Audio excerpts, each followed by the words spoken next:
It's really hard to believe, but this is already 4th of January 2022 in the world. Well, at least here in Ufa, Russia. Ufa, the capital of the Republic of Bashkortostan of Russia, my hometown, my homeland, and by the way, the motherland of Real Russia channel, my channel, where Baklykov Live is the continue of my Real Russia channel. Hello everybody, hello from Ufa. I'm still here, gonna be here today and also tomorrow, and then at the 6th of January 2022 I will get back to St. Petersburg.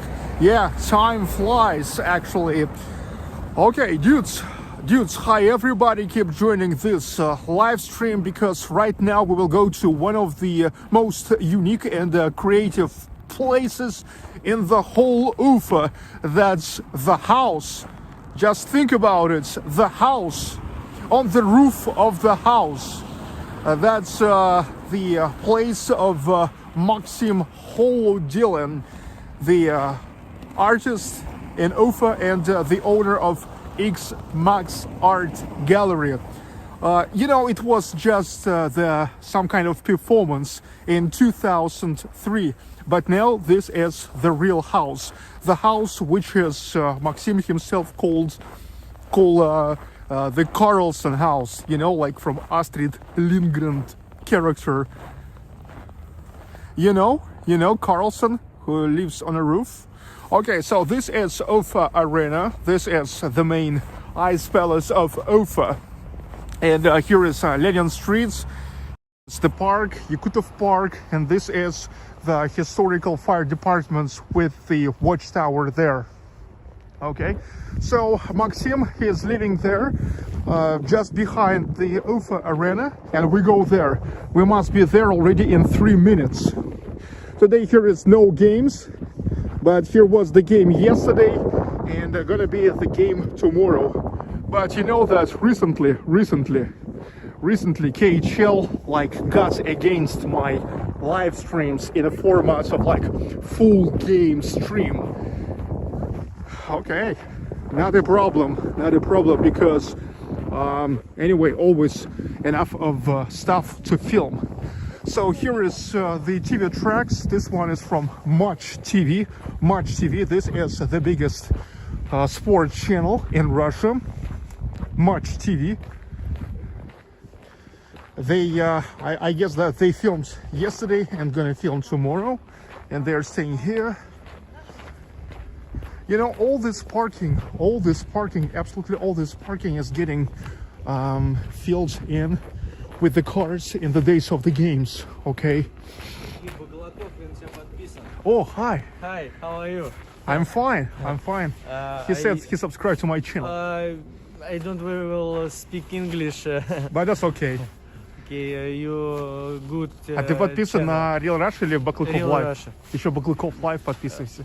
Потому что Baklykov Live сейчас мой основной канал. Круто, я рад видеть. Okay. Ты, насколько известно мне в Москве, куда уехал, да? Петербург. Петербург, да, ну ладно, круто. Okay. Круто, что ты в Уфе. Nice. Да, болезнь Салат Юлаев. Окей.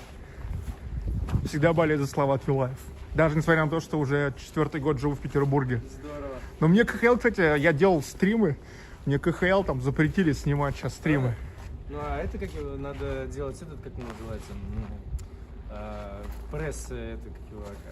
Нет, там в любом случае, там я просто снимал в формате стрима от первого лица, но я снимал все равно весь матч. Ну это круто, я смотрел, вот я говорю, твои первые стримы все с самого начала, с Масленицы там, это очень круто. Вот, давай продолжай. Окей. Подпишись. Хорошо. Рад встретить подписчика. Okay, I've met this subscriber. Well, yeah, that's really nice to meet finally the Russian subscriber, because I told you that I mean, it's curious how here in Ufa I used to meet way more foreigners, to be exact, mostly Indian students of Bashkir State Medical University or Ufa State Petroleum Technological University. the guys who study here, and they knows me better than locals, because look, local people, they don't go to search for UFA on YouTube, especially in English language. But that's what the foreign students are making here. Okay, guys, Neil McDonald's, Shelly Vasquez Star, Ray Mulver, Alexander Pisarets, Maria Z, Ray Mulver, Mix Sputnik, Zipper Neck, Alexander A. Everybody, hi. So look, you see this house? You see this house? So the house where we go is the house on the roof of the house. You see that? That's where we go right now. Yeah. I believe many people do not even notice. They're thinking this is some kind of decorative element in the architecture of just this brick multi-apartment, multi-flat residential building. But actually you can see this. If you will just pay the attention, you will see that there's like a little house on the roof of the house. If one day I will come there with my house music mix, it will be the house on the roof of the house where sounds the house. You got it?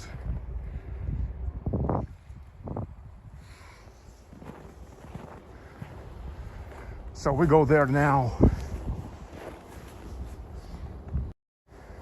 It is started as just some kind of performance, but now this is full-featured. This is a full-featured apartment there, apartments of Maxim Holodilin. He is the artist, UFA's artist.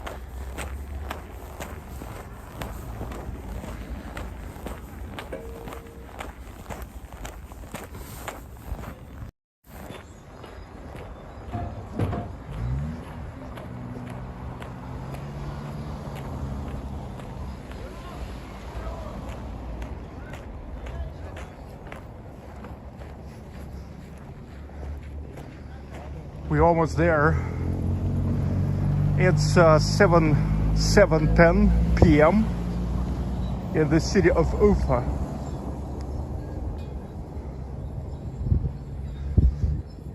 This is definitely one of the most unusual and creative estates in UFA. Hello, Scott. Hello, Dom Battersby.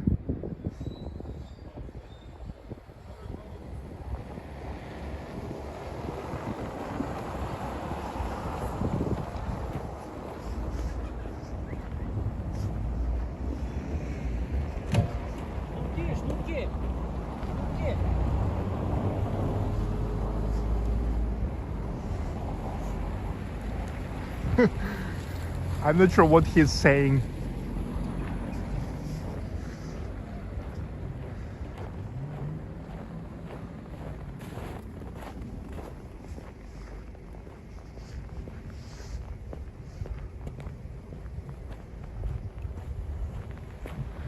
Okay, let's get inside now. We need to find the entrance. I'm here for the first time.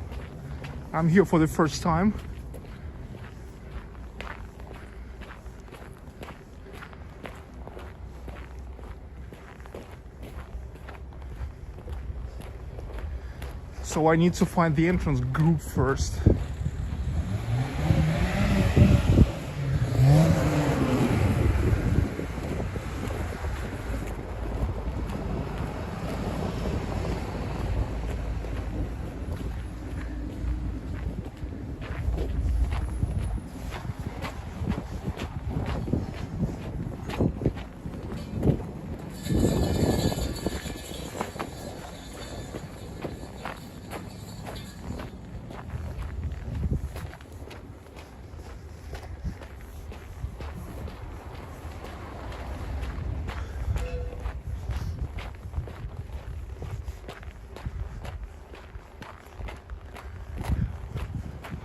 going inside of the yard.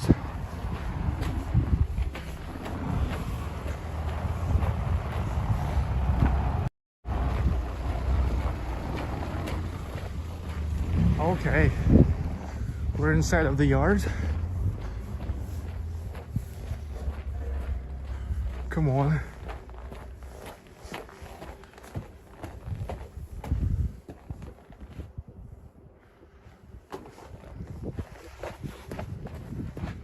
Так, давайте здесь попробуем.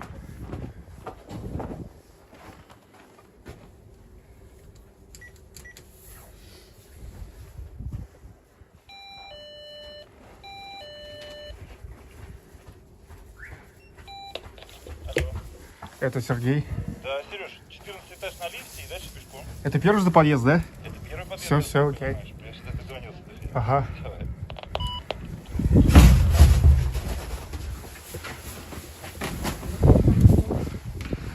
Здравствуйте.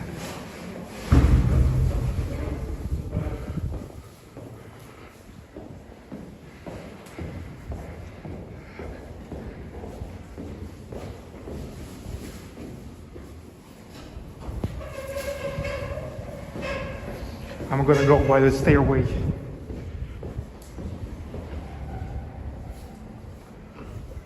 А здесь можно по лестнице пройти? Здесь по лестнице. По лестнице можно пройти здесь? Да. А на какой этаж? На последний. О, ну а зачем там лифт есть? Тут просто есть свои технические заморочки. Okay. Okay. So I'm gonna go by the stairway, emergency stairway, because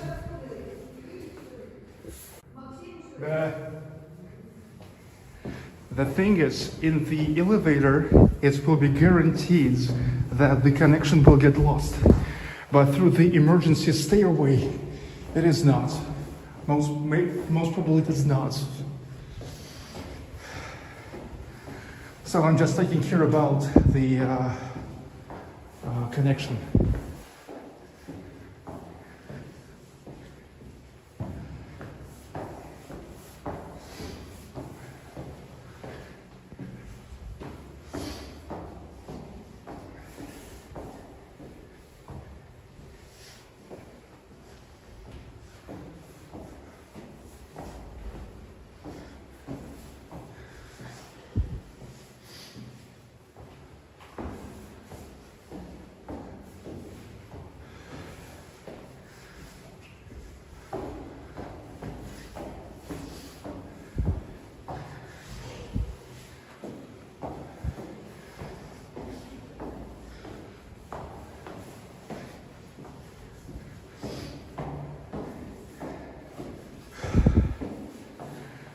I hope I'm still here.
Nice exercise.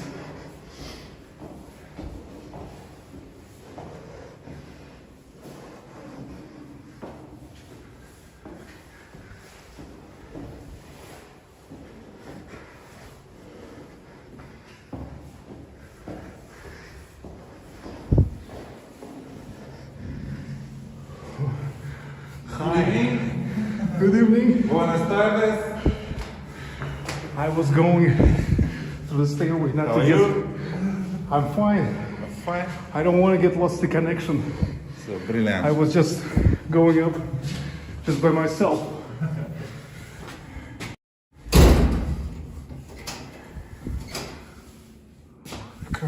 Дальше по-русски буду говорить. Хорошо. Как жизнь тебе, расскажи. Отлично. Или сначала я должен рассказывать, потому что ты стримишь. Ну да, желательно рассказать. Максим Холодилин, Максим Холодилин. the owner of the house on the roof of the house. KARLSSON House. Да, ну вот, собственно говоря, мы на тех этажах. Мы идем туда, ко мне на крышу. It's a technical floor. We go to the roof above us. Да. И это вот хорошая стенка And this известного wall, уфимского граффити художника Паши Знака. painted by Pasha Znak, very well known The Sign. artist from UFA. Знак переводится The Sign. Да? The Pasha Znak, Да-да. the sign, Znak, the sign. Да-да. Вот, и здесь видите, пионер, хулиган, понимаете, мент, автомобиль. Хулиган. Pioneer, the policeman, and this is a carbonated water machine. Попроще поэзии, они вот перекрашены, скорее всего. А это такая, она останется, потому что мне нравится очень. Маяковский. Маяковский, да. Вот они еще детьми были, когда это все рисовали. Сейчас он известный художник, а они были еще детьми, да, когда рисовали это все. И то есть я дружу с отцом Пашиным, да, и сейчас он известный очень. Вот, и они мне всегда говорят, давай вдали нарисуем. Я говорю, не надо, это пошлять, нарисуйте что-нибудь более интеллигентное. Например, что я говорю, например, Маяковский. Those artists who painted these pictures here, they were the kids when they did it. Now they are kind of famous artists. Живет Карлсон? Carlson lives here. Yes. Это название книжки Астрид по-шведски. Astrid Lindgren book name, written in Swedish Yeah. language. Так, это по-шведски крыша, roof. Tak, it's the roof. Да. И Карлсон Потакет для шведов звучит смешно, как две фамилии. Ага. А у них не бывает двойных фамилий. Carlson Bataket sounds like double last name, but it's funny for Swedish people because they don't have double last names. И поэтому они Карлсон воспринимают как имя. И малыш Карлсона называют не Гер Карлсон, а просто Карлсон, как будто это имя, а не фамилия.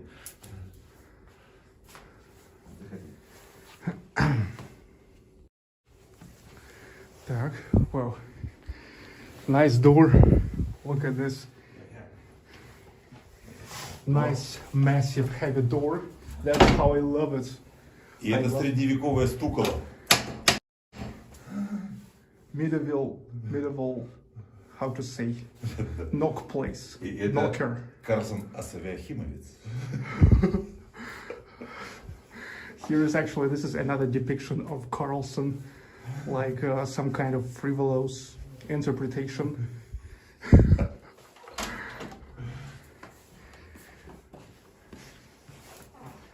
Идем по крыше погуляем сначала. Мы же на крышу пришли. Да, Прикольно же погулять по крыше. поэтому все пока не снимаю. Не снимай, да, не снимай. Сейчас я одену на себя что-нибудь.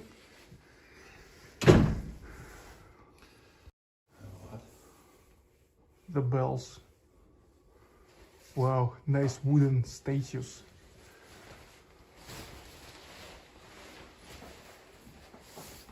So first of all, let's go to the roof.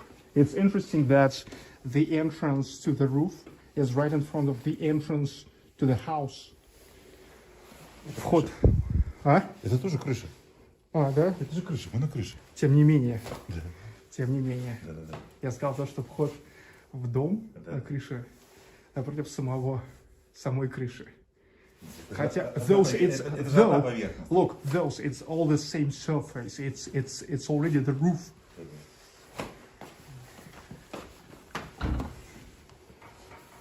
Калоши. First of all, let's go to the roof.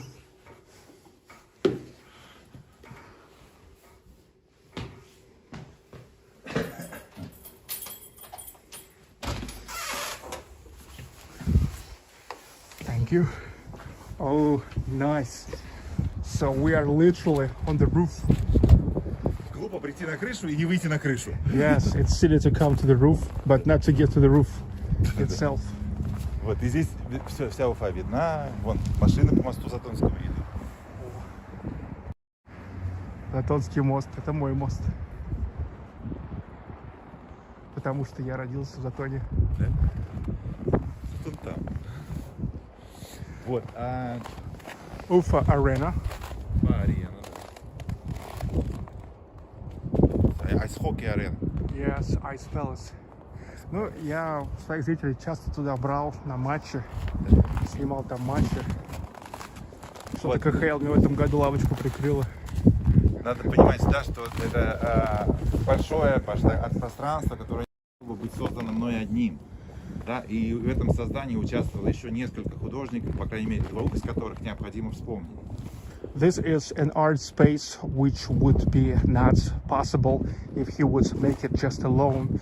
So it's the result of the labor of several people. Two of them definitely need to mention. Первый из них это The Игорь first one, Юзинцев, it's Игорь Юзинцев, который делал всю who ковку, was making all the художественную ковку. smith elements, blacksmith elements. И видите, она интересная, то есть я ему задавал только тему крыши Стокгольма. He wanted it to look like the roof of an old Stockholm in Sweden. И то есть там внутри очень много ковки. И второй из них это Саша Желнин. And the second of them is Sasha Alexander Zhelnin. Да, это декоратор, He is благодаря a которому decorator. дом во многом выглядит так, как он выглядит. И вот даже для того, чтобы нарядить елку, я позвал его, потому что доверяю его декораторскому чувству больше, чем собственному художественному. Thankful to him, the house inside looks like it looks like. Maxim trusts him and his decorative fantasy, the fantasy of decorator, more than his own art fantasy, Да. the fantasy of artists.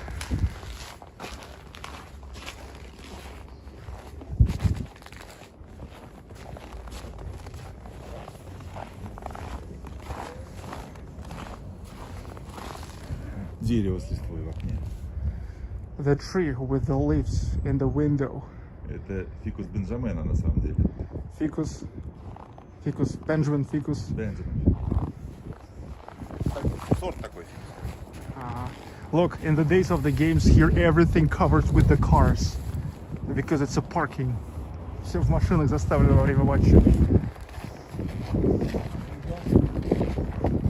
Самое ветреное место на крыше. The most windy place Да. on the И это у roof. меня как какой-то капитанский мостик, и он находится в перспективе Цурюпы. It's like a captain's bridge. Да, и здесь я как будто бы, понимаешь, управляю вселенной на аутсорсе, когда боженьке некогда, и он мне звонит и говорит, можешь? Могу. Here he feels like here is his place to rule the universe on the outsource while the god is busy. И здесь вот штурвала не хватает, и какой-то капитанский мостик прям по какому-то ощущению. Вот, и, сейчас почему-то штиль, на самом деле, ветер как-то сменился. Потому что обычно здесь чуть-чуть держаться надо, чтобы тебя не сняло. No wind now actually, but he said that usually here you really need to hold on the fence in order to resist the wind. Okay, look, let's look at this. Wow, now we all can feel ourselves as a Maxim, the ruler of the universe on outsource.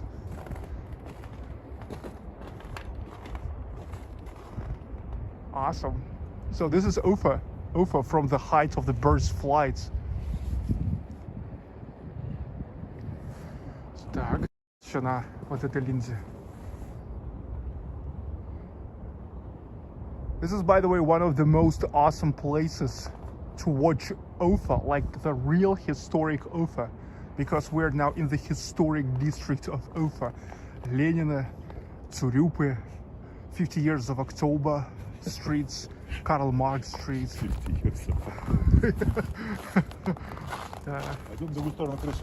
Okay, let's go to another side of the roof. Exploring with its windows, Zeb Okonyo, thank you.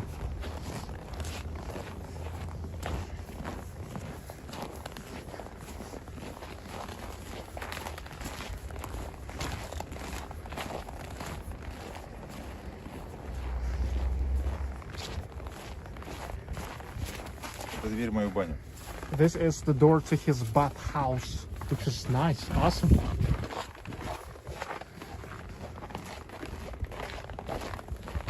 Это вот круглое здание, это баня. This round building here, it's a, like separate one. It's the bathhouse. Oh, кот Леопольд. Cat Leopold. Ребята. Это роспись московской группы 310, видишь, это какая-то компиляция мультиков американских и русских, да. The Moscow's crew, art crew called, как называется? 310. 310. 310. And so they were coming here В том числе русский Карлсон. in order to decorate everything. Американские герои там, да. Here is a mishmash of different cartoon animation characters, including KARLSSON, like the Soviet KARLSSON at least. This is how KARLSSON depicted in the Soviet movie. KARLSSON who lives on the roof. Девочка из-под одеяла выглядывает. That girl is under the shell. Вот, а мы сюда пришли, потому что это максимальное на крыше, максимальное удаление от дома по самой крыше.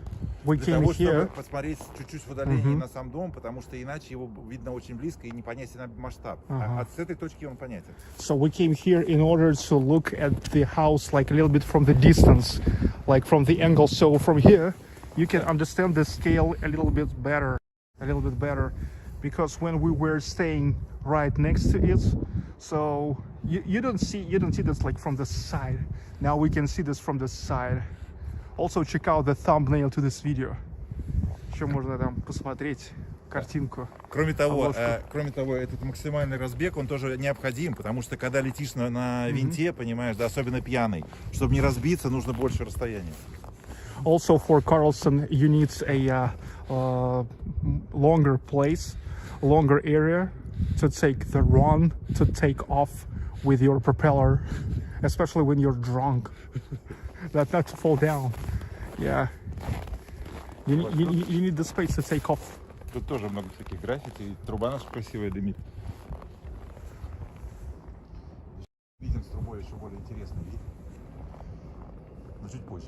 Pets power plant, UFA's power plant.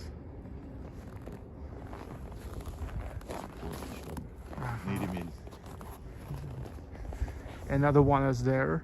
Another power plant.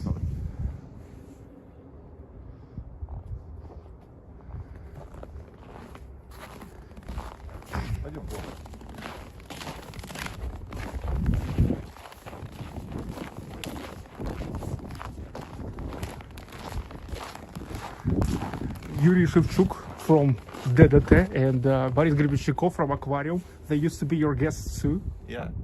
Good. And Yuri Shevchuk last summer to 2021. shoot the picture, shoot the movie clip. Oh, movie clip. Yes, and on this. Oh yeah, I've heard it. Yeah. Yeah, so you. Но он еще не вышел, его выход должен был приурочен быть к туру, который должен быть осенью в ноябре. Но поскольку из-за ковида его перенесли на весну, и, соответственно, выход клипа тоже перенесли. Okay, so look, Yuri Shevchuk recently in the summer filmed here his new music video, which had to be released in November, but it had to be dedicated to the DDT tour, but the tour was moved, and so the release of the video also moved forward.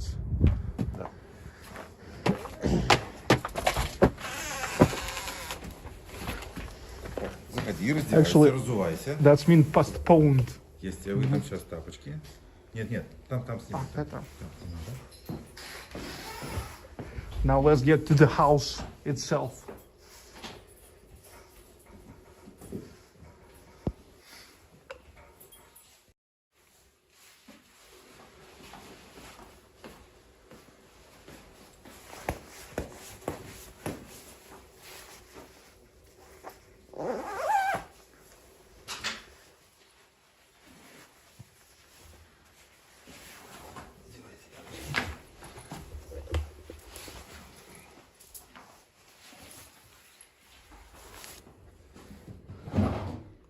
slippers.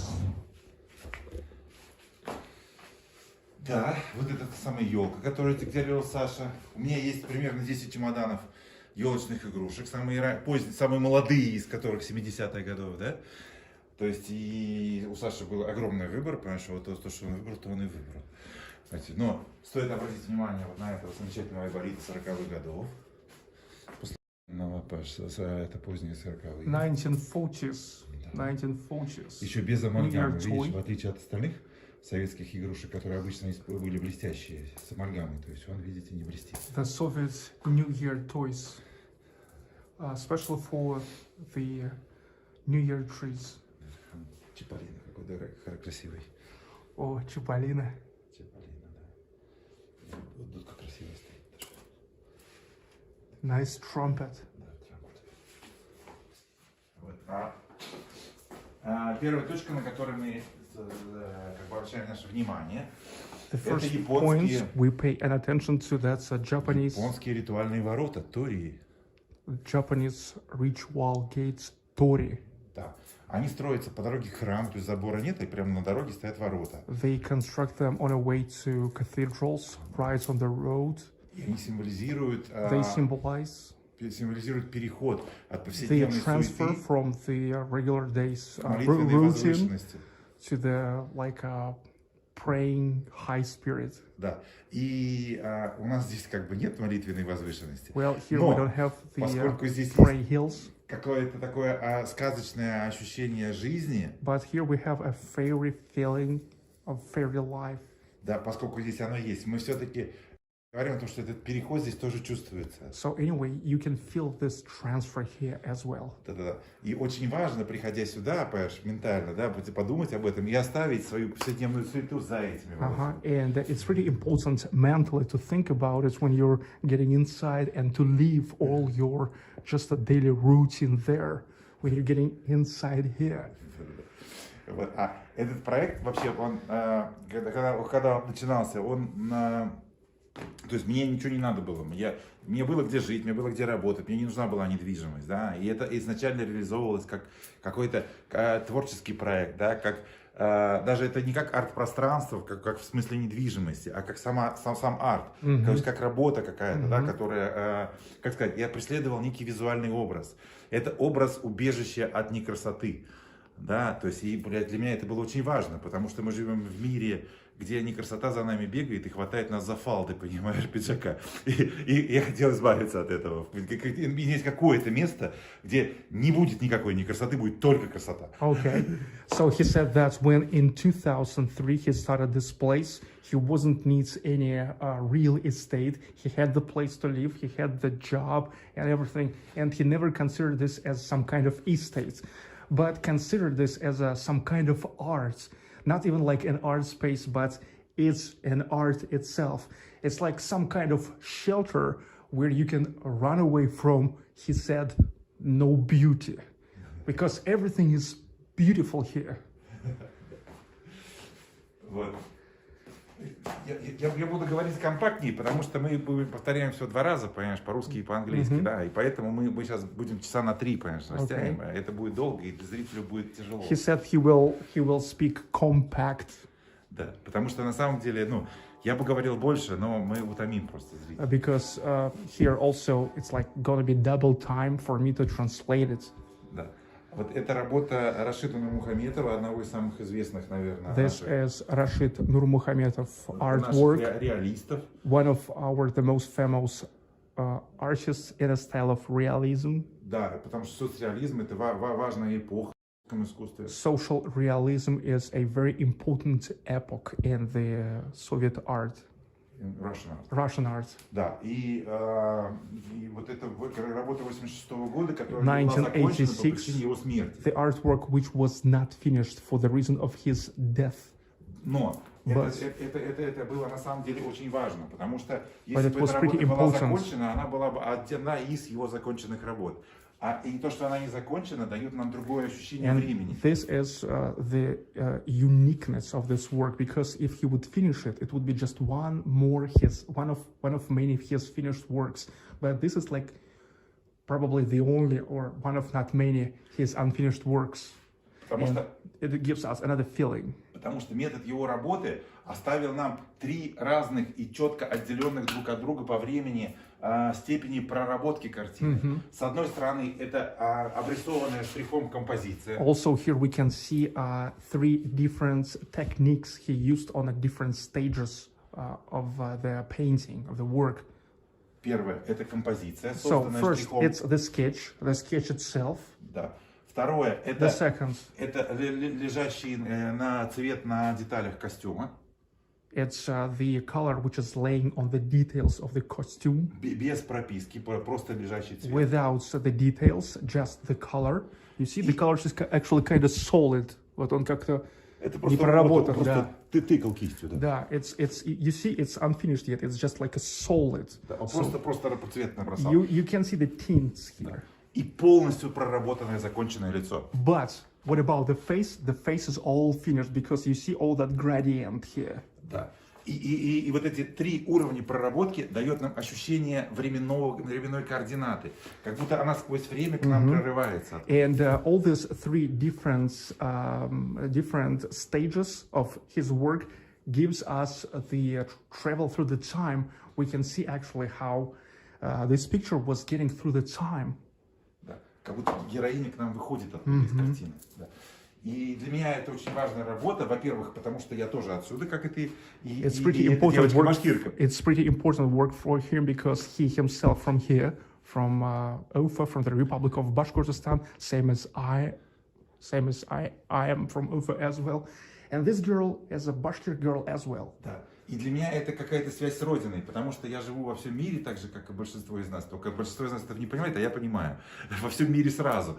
Да? То есть перемещаюсь достаточно много. И для меня вот эта башкирская девочка, это какая-то связь, понимаешь, с местом, где я родился. Это она ее прям вот очень точно символизирует. He travels a lot, but this picture always gives him the connection with his motherland. Абсолютно. Hometown. Вот. Кроме того, я фанат. Besides that, he's a football fan. Да. И вот это вот кресло. And this chair Кресло со стадиона Энфилд в Ливерпуле. From the Anfield Stadium in Liverpool, the real one. The real one. Yeah, Это кресло, которое было на той трибуне в все самые великие времена, когда несколько десятилетий Ливерпуль доминировал в Европе. That's the chair exactly from those times when Liverpool Football Club dominated big time in UK. Во всей Европе. In whole Europe. Да, потому что они выиграли огромное количество европейских трофеев. Да, и мейн-стенд, главная трибуна стадиона, была перестроена несколько лет назад, и все кресла старые они распродали на сувениры 5000. Но только 100 из них подписал великий Кенни Далглиш. The renovation was several years ago, so all the old chairs they sold on the auction. Это был auction? Нет. Not auction, but okay. Просто они, значит, цену распродали. They sold it out, okay. But only it was 5,000. 100, может быть, 200, я не знаю точно цифру, но это про сотни речь. Нет, всего 5000. 5000 кресел, конечно. Okay, 5,000 chairs, the whole tribune, but only about 100 of them was signed by Кенни Далглиш. Kenny Dalglish. Кенни Далглиш. Dalglish. Kenny Dalglish. Шотландец. Yeah. И это один из величайших футболистов One of the цивилизации. greatest football players all time. Да. И вот его фотографии тех великих времен. И Photographs of those great days. да. А это сертификат о том, что я с вами не шучу тут. And this is the certificate of authenticity that it's not a joke, so it's the real chair. А это фотографии из музея на стадионе Энфилд. На самом деле я там сфотографирован на хромакее, то есть кубок и я настоящий, а Юрген Клопп, понимаешь, и стадион сзади меня, понимаешь, фотомонтаж. Okay, but even though it was on Anfield, however, the picture behind him and this guy, they are... Юрген Клопп, тренер. Yes, it's the picture, but the cup and Maxim himself is real. Да. Но Юрген Клопп в жизни выше меня. Jurgen Klopp is higher than him and taller than him Да. in real life. Вот. Это флажки, которые Это тибетские флажки, которые называются лунгта. Лунгта. Лунгта. Да. Значит, на них The написано flags мантры. from Tibet. Как сказать на английском? Тибет. Тибет. Да, Tibet. The flags from Tibet. Тибет. Значит, на них написаны мантры. Значит, и... Mantras written да. on them. И, собственно говоря, они работают таким образом, да, когда ветер дует на флажок, мантра якобы попадает в воздух. И когда вода попадает дождевая на флажок, она попадает в землю. И это дает возможность низшим существам, насекомым или червякам, понимаете, переродиться в более высокие инкарнации. It's like the wind moves the spirit from the flags with mantras when the wind blows, but when the rain falling on it, so it falls down. So all the insects and so the worms, they also like getting that spiritual thing, right? Вот. Но здесь написана мантра великого Саи Ринпоче, которая гласит: «Кабы не было зимы в городах и селах, никогда б не знали мы этих дней веселых». И далее по тексту. Понятно, что мы совместили традицию, принятую у нас новогоднего флажочка, да, то есть, ну, как с наш... А что есть русская мантра, если не детская песня? И традицию лунгты. А это же буквы с Новым годом, дети просто перепутали, когда вешали. Ну, сознательно, конечно. So here is a very funny game of words in Russian language, because these are all the letters from the Russian Happy New Year, с Новым годом. But in the same time, all the same Russian letters can create the Russian phrase говно с дымом, the shit with the smoke, okay? The shit with the smoke, okay. So, мрачное средневековье. Here is a dark medieval times. Да, так же как стукало там средневековье на воротах, здесь есть люстра жуткая, Wow. сделана из колеса. Причем колесо это сделано, понимаешь, не для того, чтобы быть люстрой, а для того, чтобы ездить. Да, но мне его подарили, понимаешь, когда-то. It is made of the real wheel. Real wheel, да. Мы только ступицу подпилили и ковку сделали, понимаешь, там обод новый там и так далее. Ну такая интересная штука. Cool, yeah, looks cool. И Looks вот pretty это cool. повешено через противовес, то есть иначе его нельзя было просто двигать. И это, в общем, как бы физически такая штука.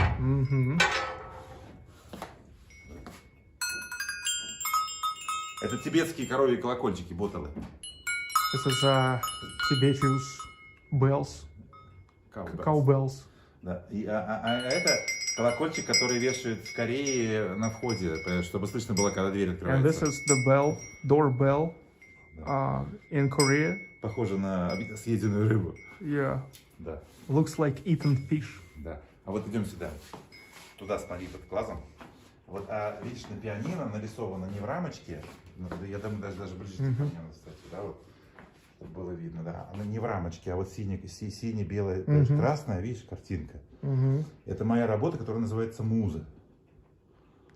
So even on the piano, an old piano here, we can see the artwork of Maxim. It's called Musa. Muse. It's like something what inspires you, right? Да. Вот, и, ну, что ты видишь?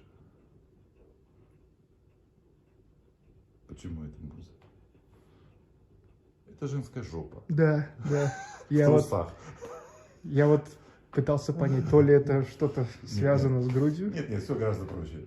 So it's actually, I don't know if you can see this, but if you're not, look, this is a woman's ass. But. Вот. Yes. Здесь, That's funny. Здесь находится еще у меня тут автографы, да, вот Бориса Гребенщикова. The autograph of Boris Гребенщиков from Aquarium Band. Да, и все члены группы. And all the members of the band Aquarium. Автограф с автопортретом Юрия Шевчука. So this is Yuri Shevchuk and his Self-portrait. Yeah, self-portrait. Actually, Yuri Shevchuk he's an artist. He's an artist himself. Да. И вот благодарность мне, моей дочери, за кофе и за возможность снимать здесь. So here he is thanking Maxim for possibility to film here for meal and coffee. Вот, а здесь сейчас я включу. The bar. Ты сейчас снимай, а я... И оно изменится, потому что окошки загорятся. Смотри. The bar. И это целая какая-то городская среда, понимаешь, вот башня, не башня, а опора моста. Это мост. По мосту едет карета сверху едет. Вот карета, видишь? Она как будто едет по мосту. А здесь целая какая-то городская среда, домики горят с окнами. Now it looks like some kind of the city when he turned on the light. So here you can imagine yourself like you're in the city. There's the houses on the backgrounds. This is the carriage, horse carriage that is riding on a bridge. Да, это вот это наша кухня, она сделана так вот, как какой-то городок. То есть это, причем это же нормальный как бы кухонный гарнитур, тут это шкафы открываются, там лежат стаканы. То есть все нормально. То есть, ну вот эта вытяжка там, да, ну вот какая-то такая среда сделана. И вот он сейчас не горит, но вот там есть камин, понимаешь, и он сделан как отсылка отсюда туда, да, потому что это одинаковые медные крыши и там, и там.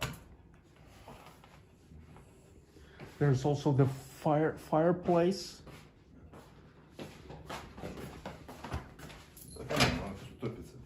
The real one. Real one, да. So it's not like just some kind of fake fireplace. Only real. Идем дальше. Это моя старая работа. This is his old work, Да, которая называется which is called реквием. Requiem. Это поминальная молитва. Да, реквием. Это мы когда-то же все уйдем в другой мир, да, понимаешь, и вот это вот дверь луна. То есть, ну, дверь-то сделали плотненько, The door moon. Дверь луна, дверь на небе. Подожди, The чтобы door дети знали, in the где нас sky. искать, вот за той дверью. So the kids know where to look for us. We all will go away one day. Да. И дверь на небе такая, вот луна это дверь на небе. So the moon is like the door in the sky, going to the second floor. Интересная кошка. Yeah, more of blacksmith elements here. Она вся интересная, это тот самый Игорь Юдинцев все делал. Аккуратно здесь конструктивные элементы, Да. ты стукнешься головой. Белье висит.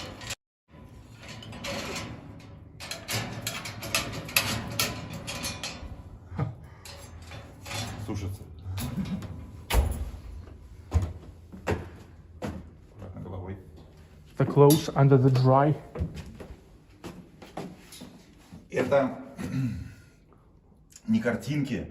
It's это, not the pictures. Да, это в пенокартоне ячейки, куда вставлены, там диски тоже есть виниловые. There's the vinyls. Целиком, да. И это 6 самых известных альбомов Deep Purple. Here is 6 most famous Deep Purple albums. Да. Причем это первопрессы, то есть это And this is first press. Да, это альбомы, пережившие большое количество тиражей, понимаешь, это вот первые тиражи. Yeah, first press. Imagine. These are the albums that went through so many, how to say, represses. Может быть, Is You. And these are the first press. Yeah, first press.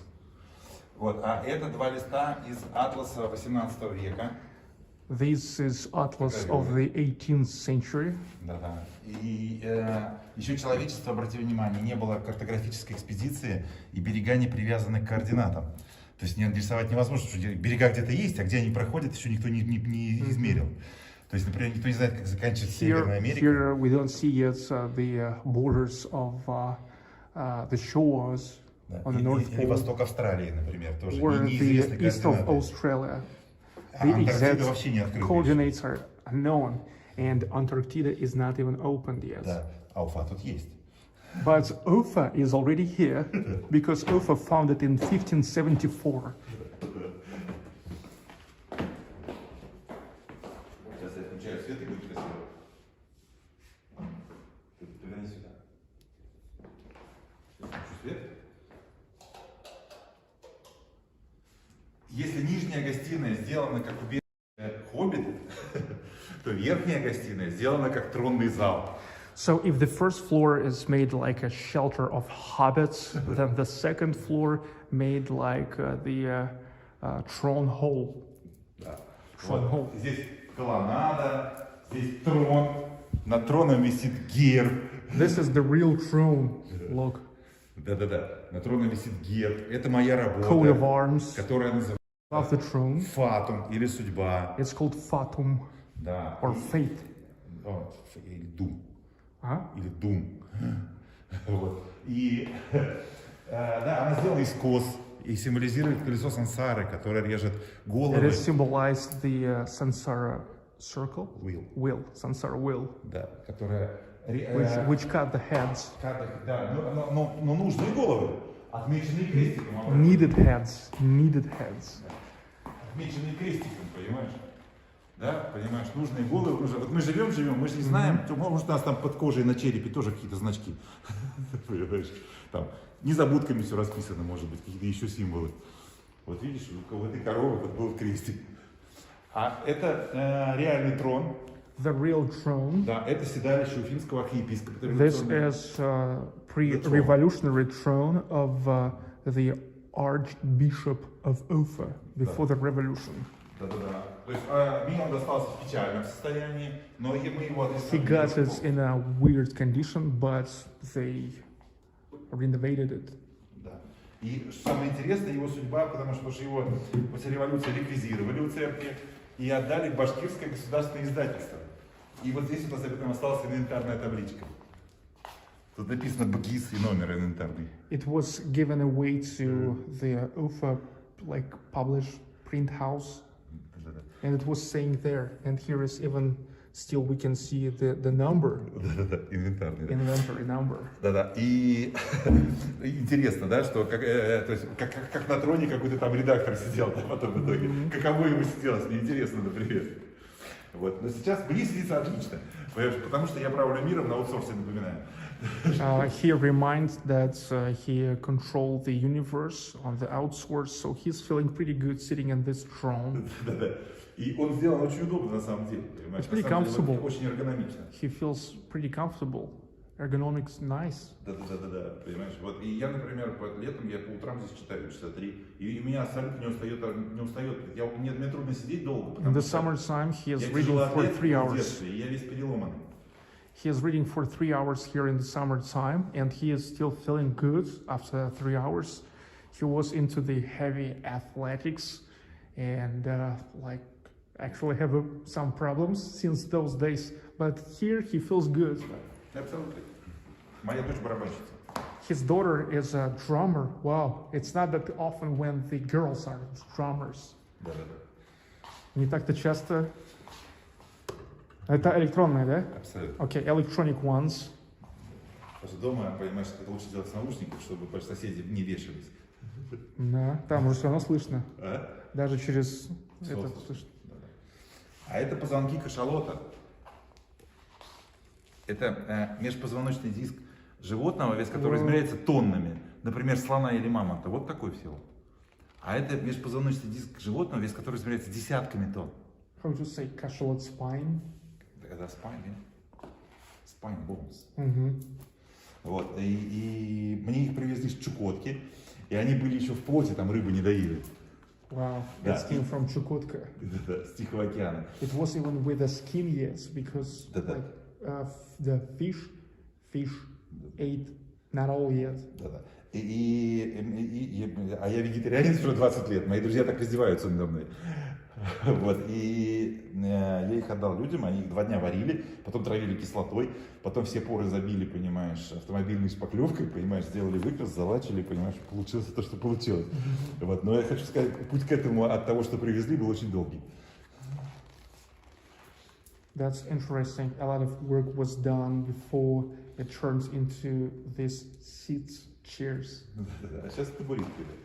Тут что, grand piano, guitar. So you're playing the music here sometimes? Иногда играешь здесь музыку? Я нет, но приходят люди, которые, да, иногда играют на рояле, да? Шевчук мог бы.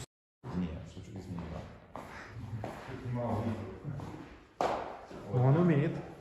Он умеет. Он умеет. А это работа Александра Савко.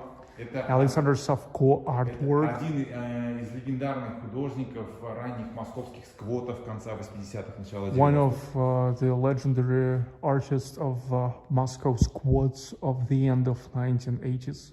Да. И Начало или конце? конца 80-х, Okay. начала 90-х. The end of 1980s, beginning of Да, 1990s. сейчас, да, и вот он работает с наслоением поп-культурных образов.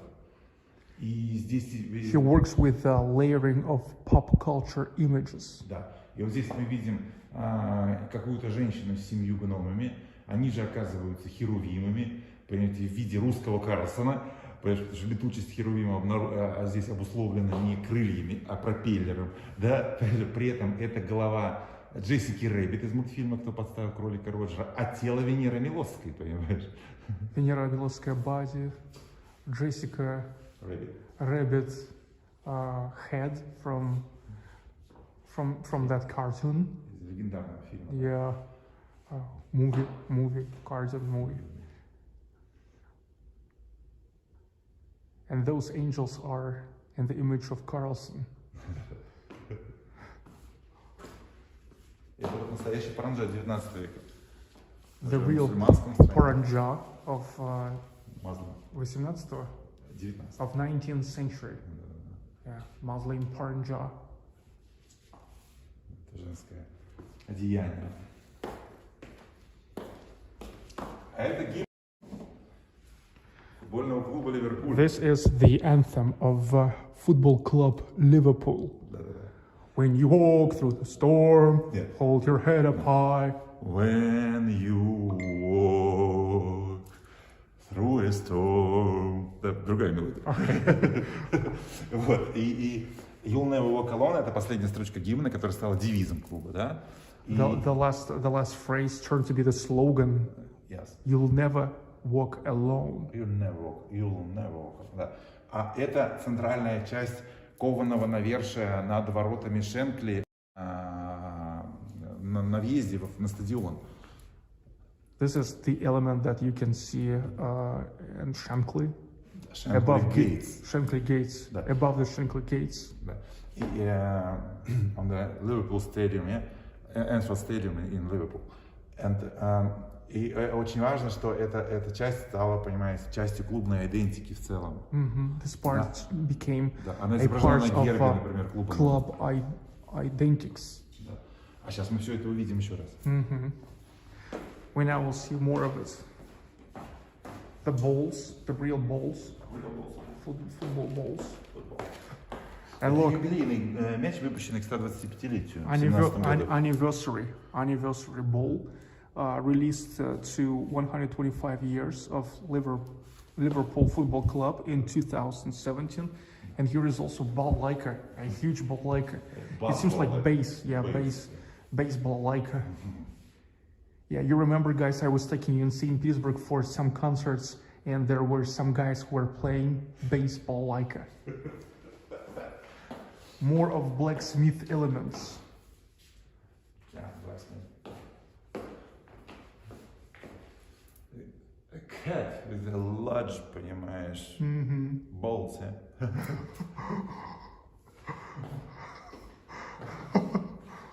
That's funny. Big time. Вот эти два изображения — это шутка художника Игоря Юдинцева, потому что это тоже blacksmith, потому что это тоже ковка, да, но это сделано с абсолютным портретным сходством строителей, которые строили этот дом. То есть это прораб, который здесь работал, Леша Глаз, понимаешь? Он был, на самом деле, катаракта у него была, он одноглазый был. Вот. И когда я это увидел, я полчаса встать не мог, потому что это настолько похоже. И это при этом шарж, то есть как бы, да, но это не карандашиком нарисовано, ты понимаешь, а это выковано, понимаешь? This is some kind of fan, because this is also blacksmith work, and this is the images of the real guys who worked on the construction of this house, on the roof of the house, Да. where we are now. Вот этот чувак физически клал эту плитку.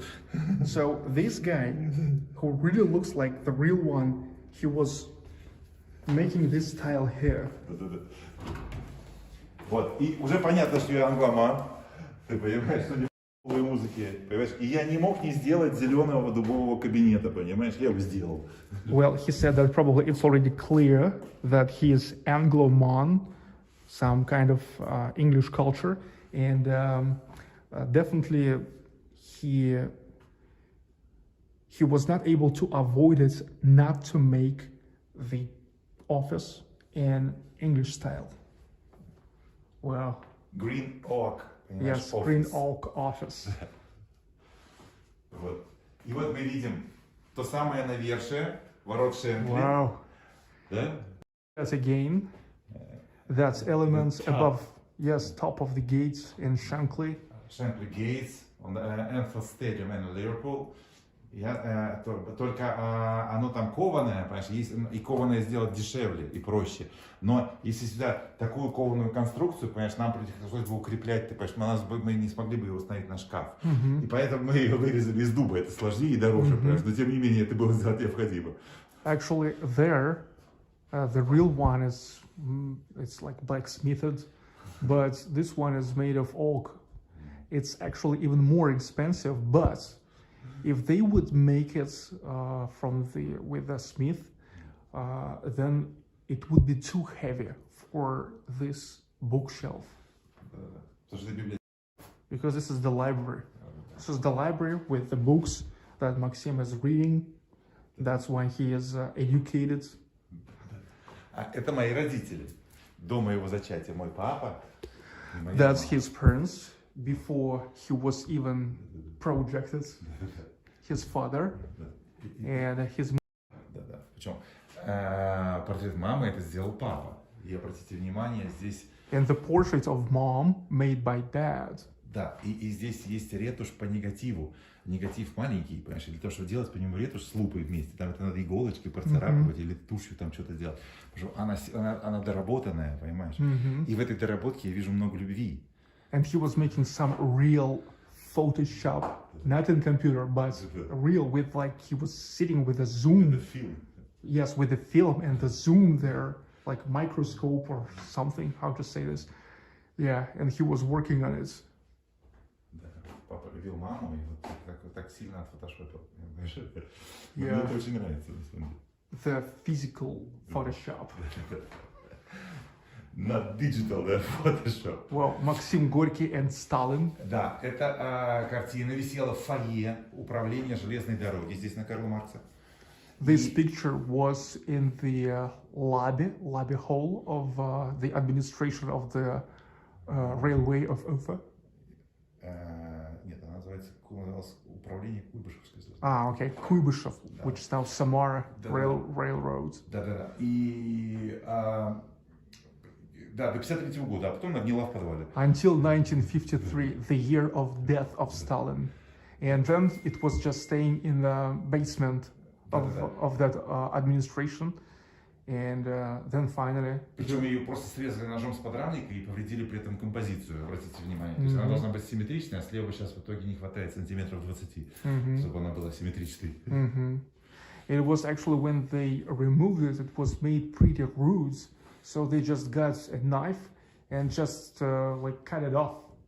И она просто какая-то часть срезана, работа не целая. Видно, что композиции не хватает. So that's why here we can see that the composition is a little bit unsymmetric. Maxim Gorky, the founder of such a genre in literature like a social realism and Stalin. The last great Russian Tsar. 1953. He dies same day with Sergei Prokofiev, the composer. Да, я знаю, да. И только и Сталина хранили, а Прокофьева нет, не повезло. Хотя Прокофьев был вполне себе в пантеоне, его хранили с почетом большим, если бы не смерть Сталина. Вот, поскольку работать здесь совершенно невозможно, и поэтому я здесь только либо с кем-то разговариваю, и кроме того, это у нас реликварий, здесь хранятся всякие семейные реликвии. He said that, however, it's absolutely impossible to work here, but just like mostly chatting with the guys, with different guys who are coming to visit. И хранятся семейные Also, the place for the family relics. family relics. Relics, yes, relics. Например, сарматский меч. Wow, the sword of Sarmas. Да-да-да. То есть это, понимаете, времена Древнего Рима. The times of the ancient Rome. Да. То есть и ну, в музее не дадут подержаться, ты можешь. Well, in the museum, they will never allow you to hold it, but here you can. Here you can. Wow. Да-да-да. Средний рост Сарматы. мужчины того возраста был 1,55 м. The average height of the man back in those days was Вот в 155. мою руку он не лезет, потому что они были меньше. То есть мне не лезет. So that's why now the hand of like most of modern men, Они были меньше. it will среднего. seem like not it's small. It's too small. Вот эта находка 1971 года в Баймакском районе на берегу реки. Потому что лежала в земле, They сгнила. found it in 1971 in the Republic of Bashkortostan. Да. Но она на берегу реки лежала в песке, который отводил воду, и поэтому она сохранилась. It was saved so nice because it was located in the sand on the bank of the river, and the sand was giving the water away. Дренаж, да. Yeah. So it was like some kind of dryer.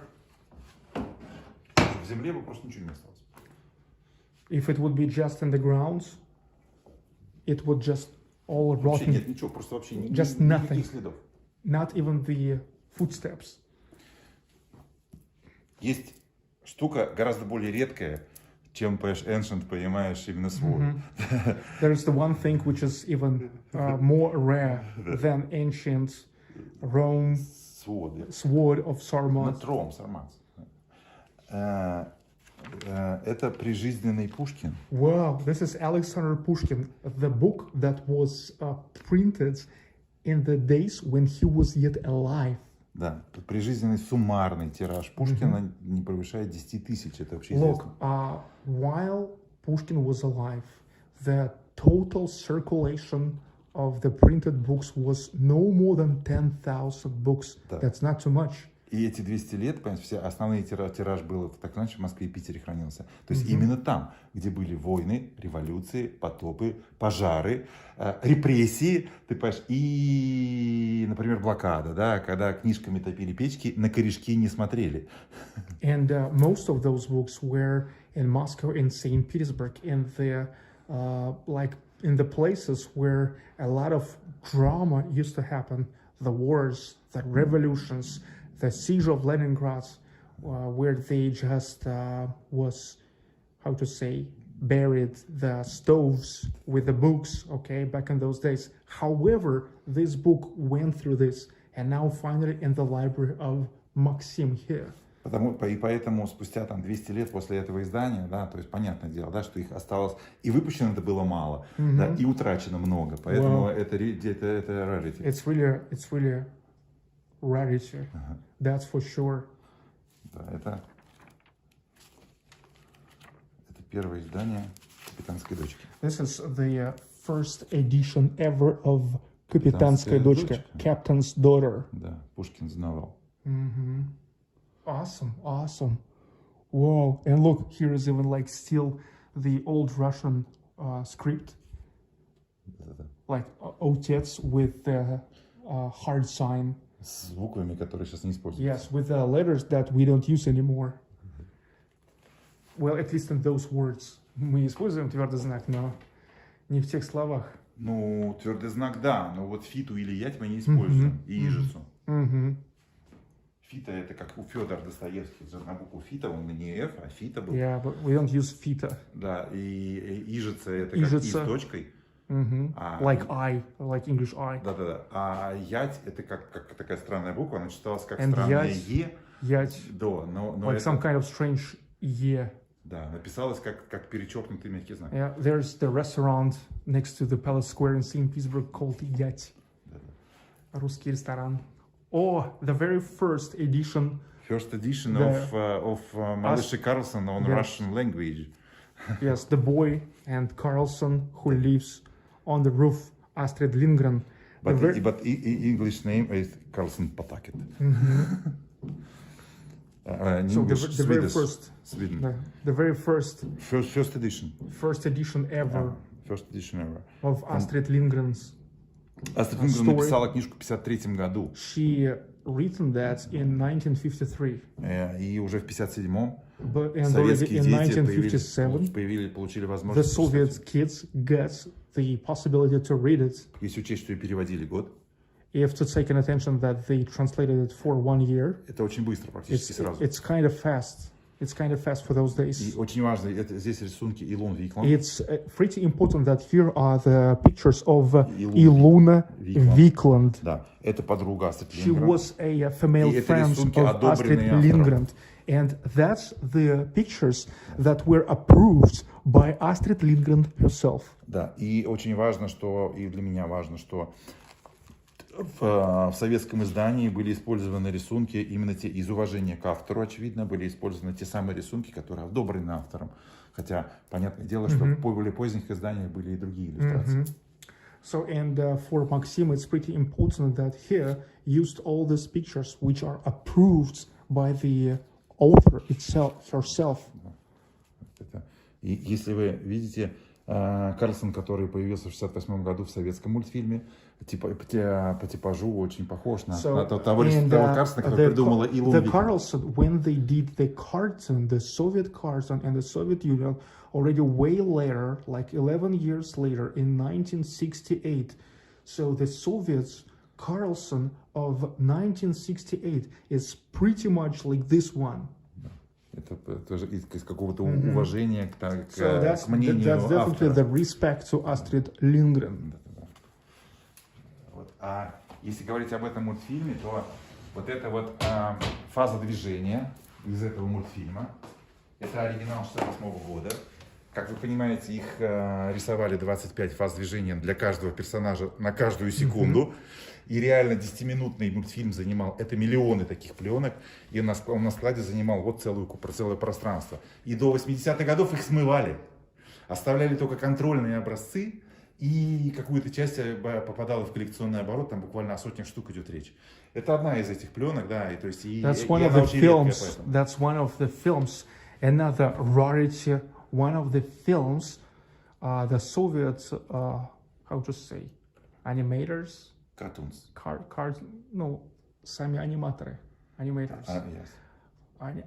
Artists, animators was making for that cartoon. And, well, it's also like, it's pretty great that here you was able to find one of them. И поскольку мы здесь на крыше в доме Карлсона, для меня это прям религиозный предмет какой-то. Тут, Once we're here in the house, on the roof of the house, in the Carlson house, this is like some kind of religious thing for him. Потому что это кадр из мультфильма. Because it's the real frame from the cartoon, the Soviet cartoon about Carlson. Вот. Какие-то такие вещи. Вот можно еще здесь посмотреть. Я раньше курил, вот здесь у меня лежит. He used to smoke before. Это тоже копье сарматы. Another Наконечник копья сарматский. Another finds the Sarmat knife. Писающая девочка. Писающим мальчиком вся Европа заставлена. Вот у меня есть девочка. Pissing girl. Pretty often you can see pissing boys, but this is pissing girl.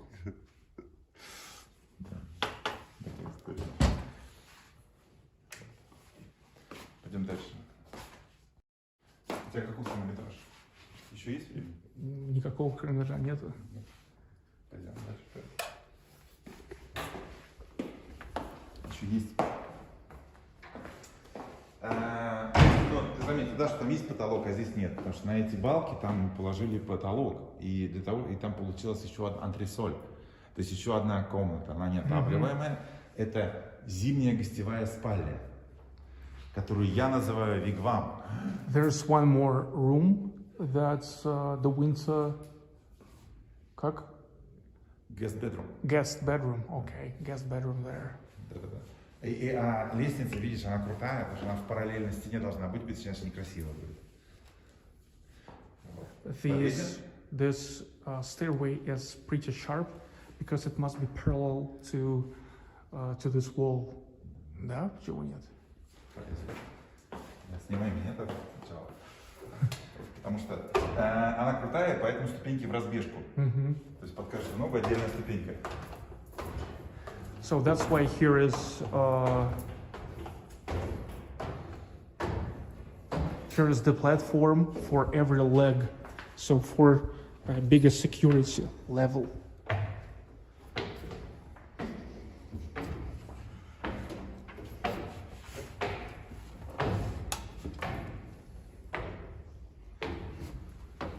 Тут нет батарей, поэтому здесь свежо, то есть в свитере тебе будет комфортно. Потому что я в футболке, мне не только комфортно. Here is no radiator. Это форма какая-то, как Only будто... removable ones.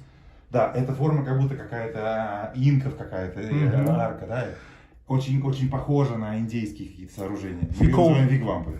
He called this room wigwam because it really reminds like Вот обратите внимание. Ink's place. Светильник. Эта форма, отойди чуть-чуть. Эта форма называется чакана. Чакана — это символ мироздания у древних инков, который, если взять одну четверть, это трехступенчатое устройство мира. Мир живых, мир мертвых и мир богов. И интересно, что абстрактное мышление позволяло древним инкам представить себе философский принцип универсальности через визуально, через развернутый символ во все четыре стороны. С моей точки зрения, это прям математически, понимаешь, охуительно.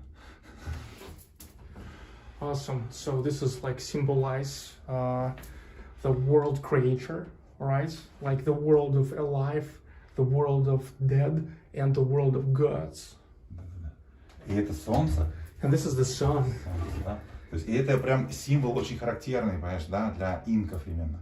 А если мы посмотрим на изголовье кровати, то мы увидим, что этот символ как будто оттуда вытащен. And Они связаны друг с другом таким and образом. if we will look at this part of the bed, it's like was cut off from here and placed there. You see, here is nothing accidental in Maxim's house. Everything makes sense, even though sometimes it feels like it's not. Да. Да, я много раз думал о том, чтобы эти стены расписать каким-то образом. Но каждый раз меня останавливает, что это будет брать на себя много внимания. И вот это вот взаимоотношение вот этих двух деревянных частей, то есть изголовье кровати и этого светильника, который сейчас находится в абсолютной гармонии и балансе, да, оно исчезнет, я боялся. So Maxim was thinking many times about decorating the walls, but every time he stops, when he's thinking that if the walls will be painted, they will start taking attention on them. And this harmony, this like composition of the connection between the head of the bed and that symbol will get lost. Да-да-да. Но, когда на кроватке жарко, яичница жарится. Мы не могли без сарказма. Sunny side up. Some sarcasm here. It's sunny side up.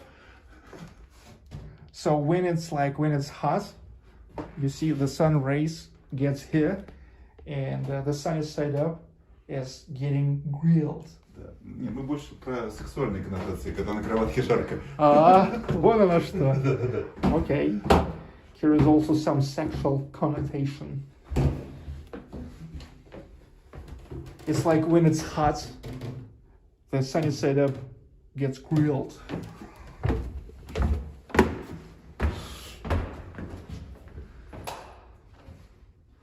Вот, и это вот, кстати говоря, идеальная точка для съемки сверху. Я могу спуститься рукой тебе помогать. Okay. Смотри, как спускаться. Лицом вперед, очень важно. Под ноги смотреть не надо. Зато надо контролировать перила. It's important when you go down, you have to go the way you went there, with your back side.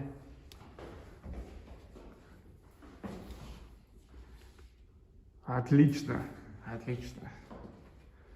Прекрасно. Okay, let's try this. этих ног нет возможности не наступить правильно, понимаешь? Ты автоматически наступишь туда, куда надо. Yes, it's pretty comfortable. Here is Потому что если ты будешь смотреть под ноги, тебе будет некомфортно. here is no way you can step wrong. Maximum of security.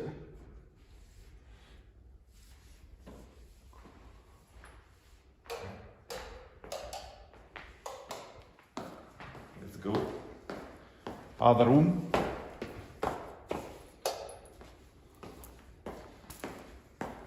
This room was created first time as cinema hall. So at first here was the cinema hall. Да, как кинозал.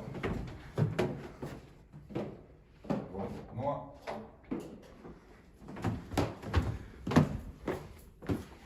but 1 year and a half ago, my daughter decided to live with me. И после этого здесь появилась мебель. Потому что до этого здесь были голые стены. И на полу, на котором нарисованы ковры, на пуфах мы смотрели кино. Потому что вместо библиотеки здесь был экран. Here was the screen before his daughter came to live with him, and it turned to the bedroom, actually your daughter's bedroom. Okay, and now like many things changed from the cinema hall to the bedroom. Но тем не менее, Саша Желнин, это художник, которого мы сегодня вспоминали, декоратор, он вот эту композицию из 4 ковров, нарисованных на полу, где-то это аппликация, где-то прям нарисовано, потому что он нарисовал целый год. So Sasha Желнин, he was making this composition of the rugs. It's in some places it's like mosaics, да? Application. In some places it's he really like drew this. It has taken a year. It has taken a year to draw it here. Это очень интересно. Yeah, looks cool. For sure. Вот сейчас здесь же, тут какое-то есть количество интересных произведений искусства. Вот, например, один из самых интересных наивных художников российских, да, то есть его зовут Юра Татьянин. Вот какое-то время назад у него был цикл работ, то есть он взял справочник микроорганизмов и всем по микроорганизмам дал русские имена. Типа хламидия Оксана, в том числе в этом цикле, и вышел их, понимаешь, на бархате, ну, на старом бархате из скатертей, понимаешь, советских.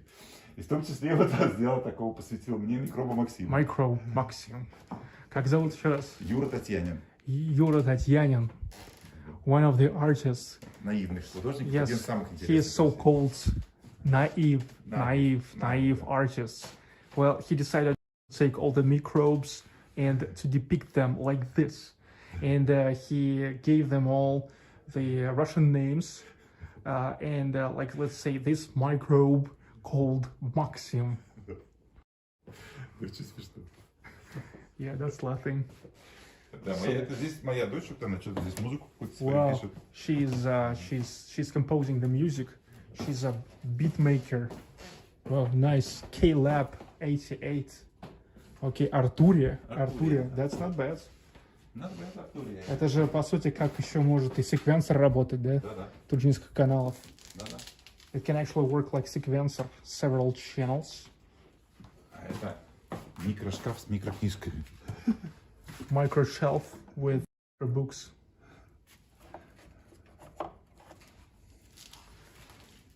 Well, you probably need to have a good eyes. William Shakespeare, yeah. Король Лир. King Lear. King Lear, yeah. Это книжки, их можно читать. It's like the real books. Not just some kind of decoration. Тоже, Саша, Important works of his life. важных в моей жизни вообще. Да, это работа такая. Вот мы включим рубильник. The switch on. Понимаешь? И выключим свет. И будем смотреть вот это окно.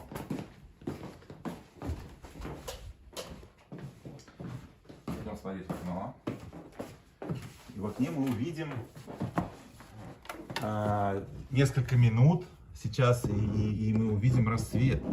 Потому что прожектора нагреются, которые будут освещать это солнце нарисованное. И вот эта вот работа, которая посвящена как бы несбыточной мечте, возможности включить солнце рубильником, да, тогда, когда тебе надо, ты понимаешь, особенно в условиях нашей бесконечной зимы, да, и вот именно на самом деле, там, и когда по 4, по 5 часов бывает там буквально, да, короткий очень день в конце декабря. Особенно в Петербурге. Да, там еще меньше, там 60-й параллель, здесь 55-й. Да, и вот видишь, вот солнце, видишь, что светает. So this is the whole installation. You see, you can turn on the switcher and watch through the window at this sun, and you will see how the sunrise is coming. The sunrise anytime you want.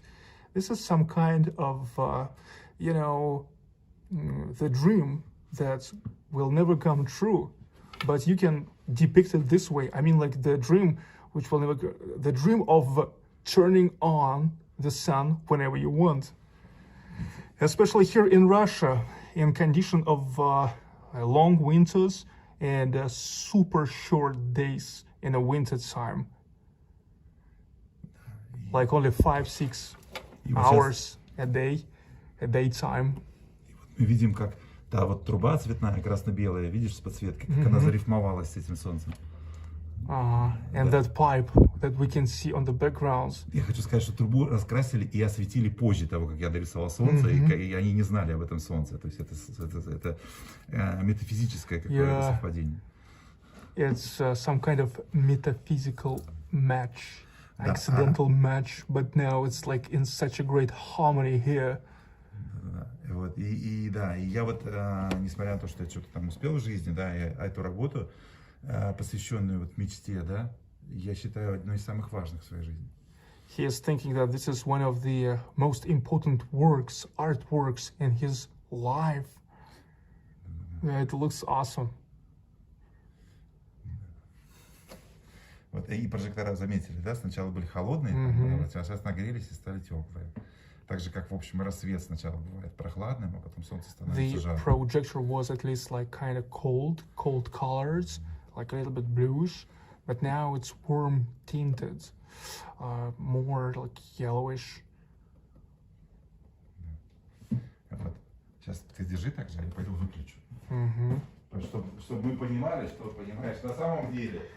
And now here comes the sun, the sunset time. Now he will turn it off. So we to understand that everything is not in our hands, but in the hands of God.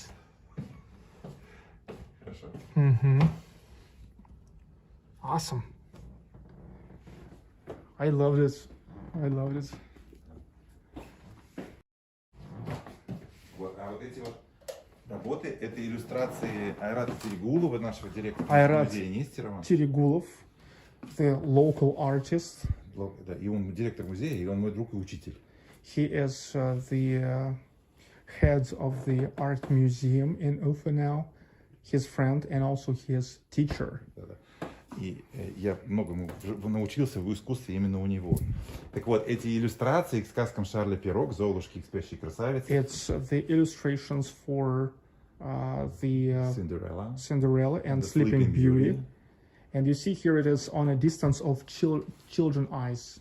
Да. И эти иллюстрации никто не видел. Он их сделал для какого-то издания, для книжки. И они туда в итоге не попали, понимаешь? И он подарил их мне, и мои дети росли, например, когда на стене висела. Nobody saw this because he painted it for the magazine or the books, but it was never accepted back then for unknown reason.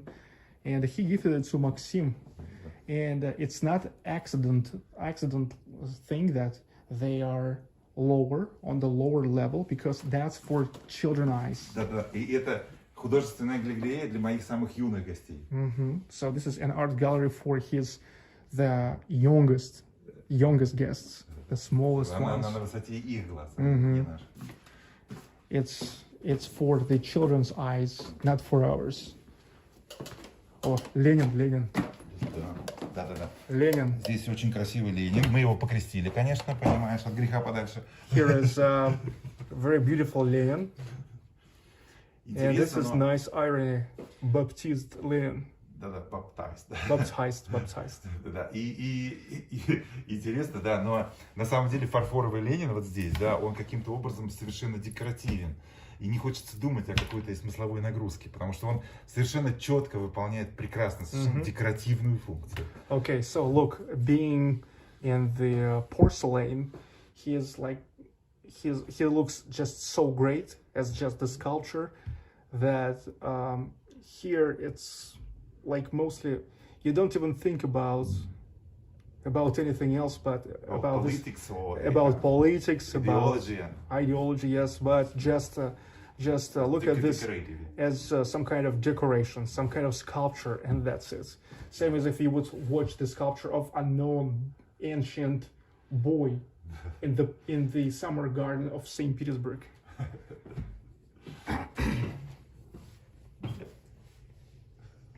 Ну, разве не так? Ну да, вполне. Прям декоративно очень. Мне так очень нравится. Вот. Ну, повторяю, изначально в этой комнате, конечно, не было ни одного предмета мебели. Here wasn't any furniture at all in the beginning. Just a cinema hall. Обратите внимание, там этот, как его? Just the flat walls. Нет, это, да, эти, как его, как это называется? Curtains. Curtains-то понятно, я вспоминаю, как, ну, глухая, вообще, глухие занавески, чтобы не можно было днем кино смотреть. Ну, да. Как это называется? Blackouts. Blackout, да. Blackouts. Here was the blackouts. Because everything was just about the cinema hall.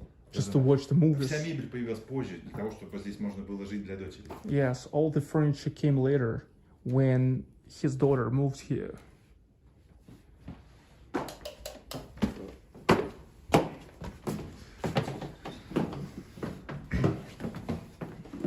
Че Гевара.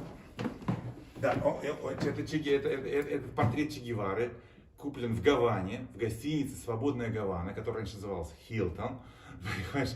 И что самое интересное, вот эта съемка «Корды», это же великая съемка, вот максимально тиражируемый портрет Че Гевары с этой же самой съемки. И за все эти тиражи и публикации этого портрета во всех точках земного шара, кроме наследники Корды, не получают ни копейки. А Куба перечисляет хотя бы копеечку от каждого, понимаешь, принта, да? То есть вот я купил его там для того, чтобы Корда или его наследники получили хотя бы копеечку. Look, so this is the picture. This is the photo picture of Che Guevara that Maxim purchased on Cuba in the hotel called Free Havana. Habana Libre, yes. And this is the picture from the same photo session from where came out the most popular picture of Che Guevara. It was made in 1960 by Korda.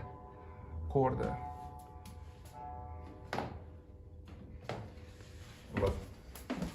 2 года назад, мы, напоминаем, мы находимся на крыше, и это идеальное место для размещения там антенн всяких сотовых компаний, да. И здесь тоже вся крыша была утыкана раньше антеннами Сателла. А вот здесь была глухая стена, она была пробита 2 года назад. И там была комната, покрашенная зеленой краской, где стояло, в стойках стояло какое-то их оборудование. Они доходили через крышу. So, Maxim reminds you that we are on the roof. This is the house on the roof of the house.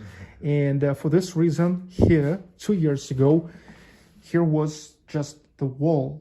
And there behind the wall, there was the technical room of one of the mobile companies where they had their equipment there, their devices.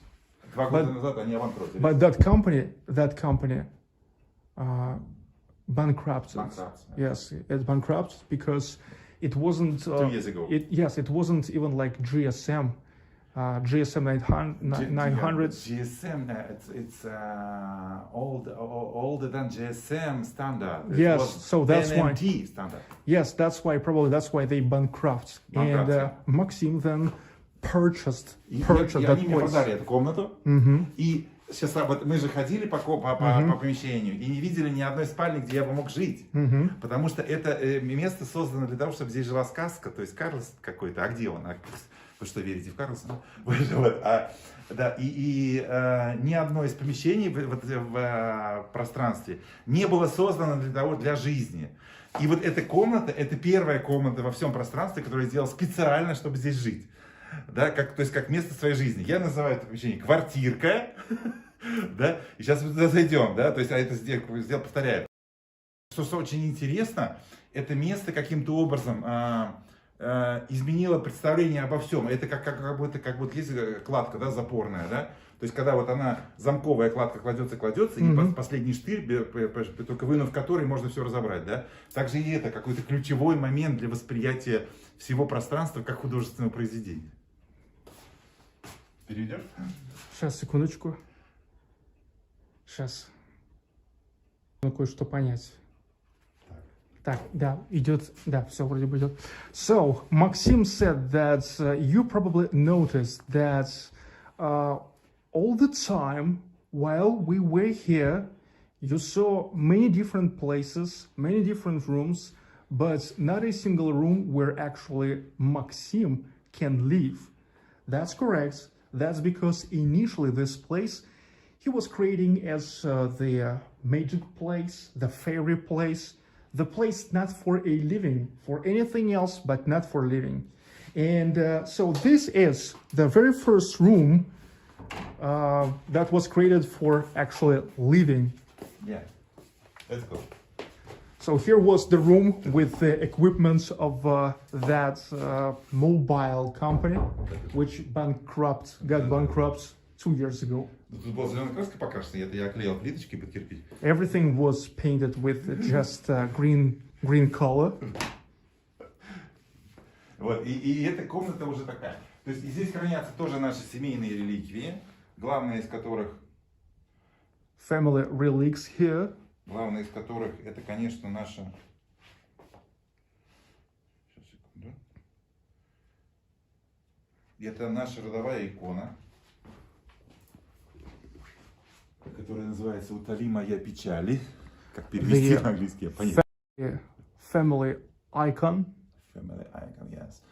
И в отличие, например, от типичных для нашего православия образа Богородицы с нимбом вокруг головы, у этой иконы вместо нимба свечения вокруг головы. То есть это католическая традиция, воспринятая только в Западной Руси, поэтому она литовка у нас. Да? Ну, это икона, наша родовая икона, да, и то есть, когда моя мама умерла в 2014 году, я спросил у жены и дочери, будет ли кто относить ее драгоценности, а они сказали нет, и отец Петр в епархиальной ювелирке из драгоценностей моей мамы выплавил вот этот венец для Богородицы, и она еще больше стала привязана к нашей какой-то семейной вот именно традиции. Вот так. Бриллианты поблескивают, красиво. So Maxim's mother died in 2014, and she had some kind of jewelry. And Maxim asked if somebody in his family gonna wear it, and everybody said no. So then what they did these parts of icon. It is made of like the mix of all the jewelry that used to belong to his mother, right? So this is something what's made us even more family, even bigger family thing. The biggest family relic. Это наша главная семейная ценность. The main family relic. Вот. И, да, эти крестики, поскольку я был во всех странах Латинской Америки, от канадской границы до мыса Гор. He was in all Latin American countries. Yes, from Canadian border to Horn, Cape of Horn, yeah. And in each of places, the main достопримечательность, Sightseeing. yes, is a church. And I bought a cross in each church in these places as a souvenir. Yes. Нет, я религиозный человек на самом деле, и воцерковленный, и для меня это тоже важно. Но эти крестики куплены по другой причине. He is a religious person, and the religion is important for him, but these crosses purchased with different reason. Да. Вот это, например, куплено на 5-й авеню в Нью-Йорке, в Сент-Патрике. It was purchased at 5th Avenue in New York at St. Patrick. Да. А вот этот крест из виноградной лозы куплен в храме Святиц Ховели в Мсхете, понимаешь, под Тбилиси, да? То есть это главный храм грузинский, да? Это Georgian Cathedral. Да. It's from the Georgian Cathedral. Да. А вот этот крест, например, куплен в Миланском Дуомо, понимаешь, да? Вот этот Милано. Да, ну и так далее, понимаешь, там узнаваем какие-то из Барселоны образы, и латиноамериканские, они бесконечные, да, вот этот куплен в Калифорнии, в Санта-Барбаре, там известное место, да, из советского сериала. Yes, Санта-Барбара pretty known for Russians. А на самом деле это иезуитская миссия там была, Святой Барбары. Yeah, Santa Barbara pretty well known here in Russia because for many years here was the TV series called Santa Barbara. Да, и это очень важно, что показ сериала «Санта-Барбара» в Советском Союзе начался 2 января 1992 года. А в ночь на Новый год, как известно, Горбачев оставил свой пост. И то есть это показ «Санта-Барбары» это совпал с первыми днями постсоветской России. Да, то есть и поэтому это очень важно для нас, потому что с показом Санта-Барбара начался какой-то отсчет нового времени. Also, Santa Barbara turned to be pretty symbolic in Russia because the very first air of Santa Barbara in Russia started at the 2nd of January 1992, right sometime after Gorbachev announced, 2 days after Gorbachev announced the end of the Soviet Union. So Santa Barbara is also one of those, how to say, marks from which the new Russia has started. И поэтому для меня было важно побывать в этой иезуитской миссии в Калифорнии. So that's why it was pretty important for him to come there when he was in California. Да. Вот, и купить там вот этот крестик. And to purchase that cross there. This one. Вот.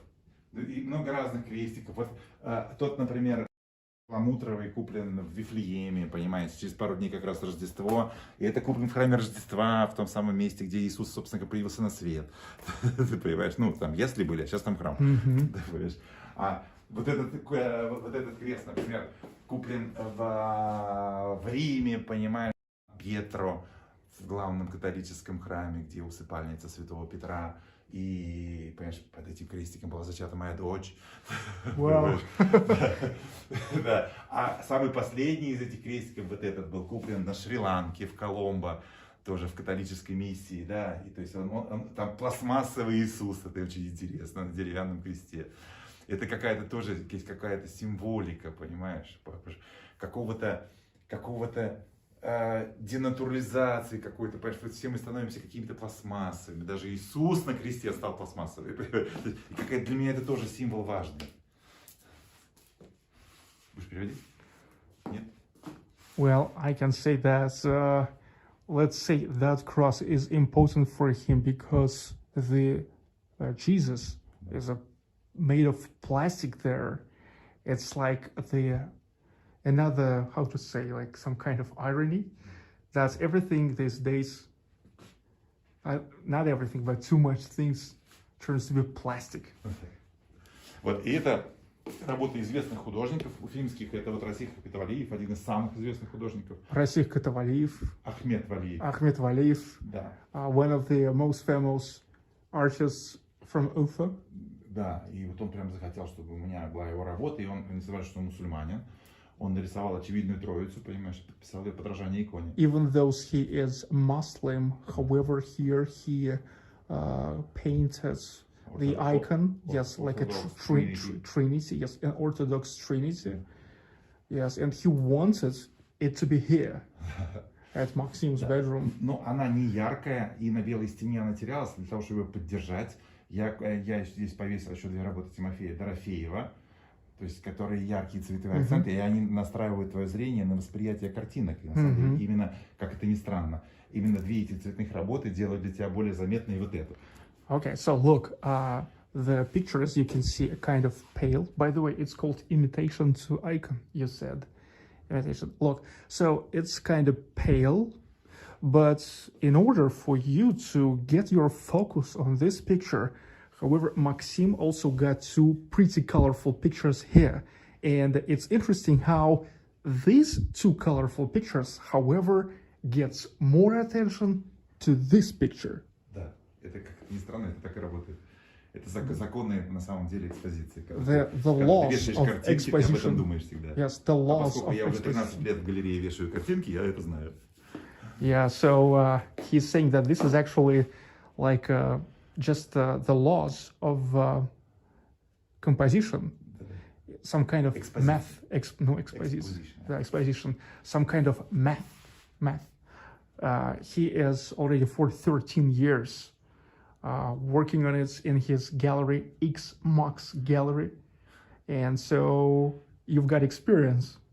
You've got experience. Кстати говоря, само название X-Max это каламбур, потому что меня зовут Холодилин Максим, и это аббревиатура моего имени. Но X-Max это как Xmas, понимаешь, как Christmas, да, только вместо последнего S там тоже X. Понимаешь, то есть это каламбур. So X-Max, it's actually the game of words, kalambur, game of words, because it's like Holodilin Maxim, which is Russian H, it's like X, written as X in English letters. In the same time, it's like Xmas, it's like Christmas. И скоро Christmas, и давай поздравим твоих зрителей, понимаешь, с Рождеством. Пожелаем всего самого хорошего, от X-Max, потому что X-Max, понимаешь, повторяю, мы где-то тут рядом, понимаешь, и чем я не Рождество. It's now X-Max, also Christmas, congratulate you with the upcoming Russian Orthodox Christmas, which is coming at the 7th of January, already in like 2 days from now, 2-3 days.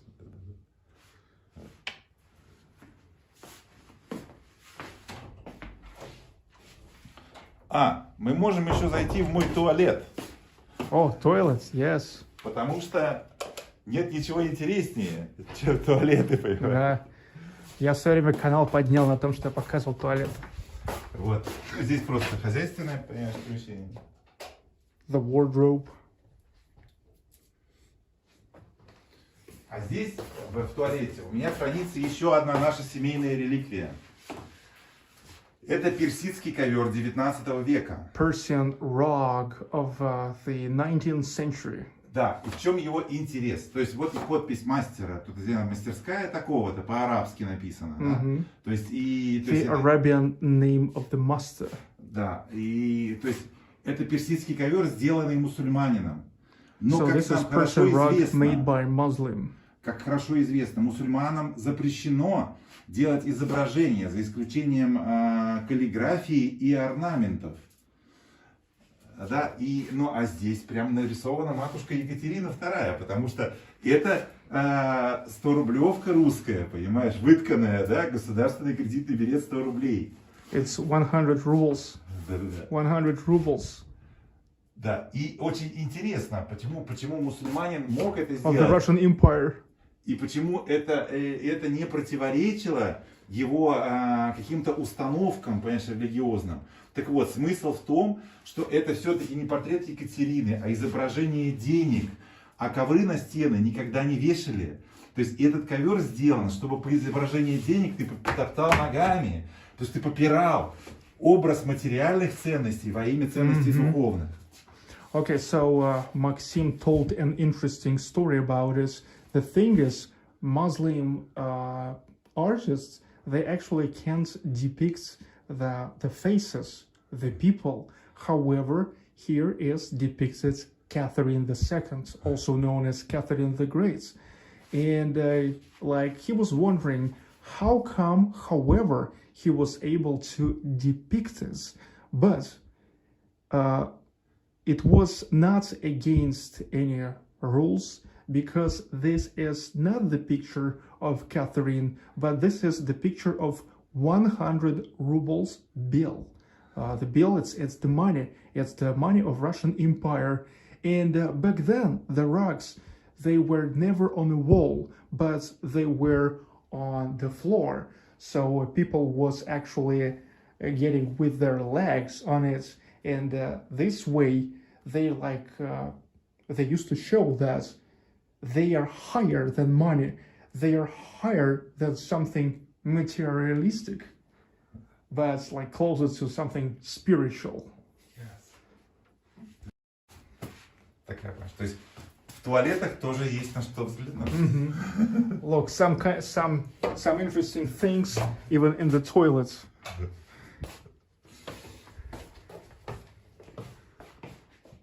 Вот. А вот еще можно сказать вот, об этих тарелочках. По одной из линий у меня есть вятские корни. И вот недавно начали возрождать вятскую роспись. Я этому был очень рад. И вот эти две тарелочки мне прислали. И здесь, обратите внимание, изображено мифологическое животное вятичей. Mythology animal of Vyatichi, an old Вятичи — это славянское. an old Slavic tribe. Yeah. Vyatichi — это же где Киров вот сейчас, да? Да, Киров — это Вятка, да. Вот. И обратите внимание, видите, это мифологическое животное. Так вот, это утка-конь. This is duck/male horse. Да, то есть, и я всегда думаю, то есть, какого размера была утка-конь? То есть, это была утка размером с утку, с головой коня, или это была голова коня и с телом, понимаешь, утки огромной?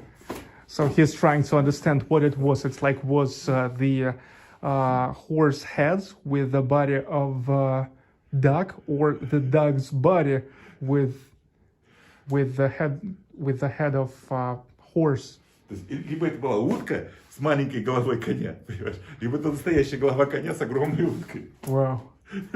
So here is actually the reference to an old pagan traditions of Slavic people, right? Because before the baptism of Russia, so in old Russia, here was mostly paganism. Russia was into paganism. Конечно, были язычниками. Вот. So, let's drink coffee.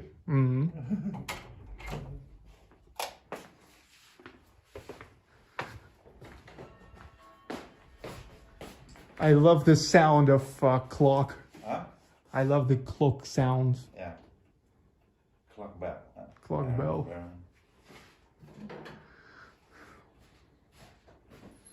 And awesome here in the house, on the roof of the house. Можно еще показать. У меня есть шаманский бубен. Это хакасский бубен, сделанный в Абакане. The shaman drums made in the Republic of Khakassia, the town of Abakan. Шаман тамбурин. Yeah, tambourine. Бубен тамбурин. Tambourine. Well, still it's a drum. Wow, I love the sound vibration. Like it's a real natural one. Я еле-еле касаюсь его. Wow. Wow.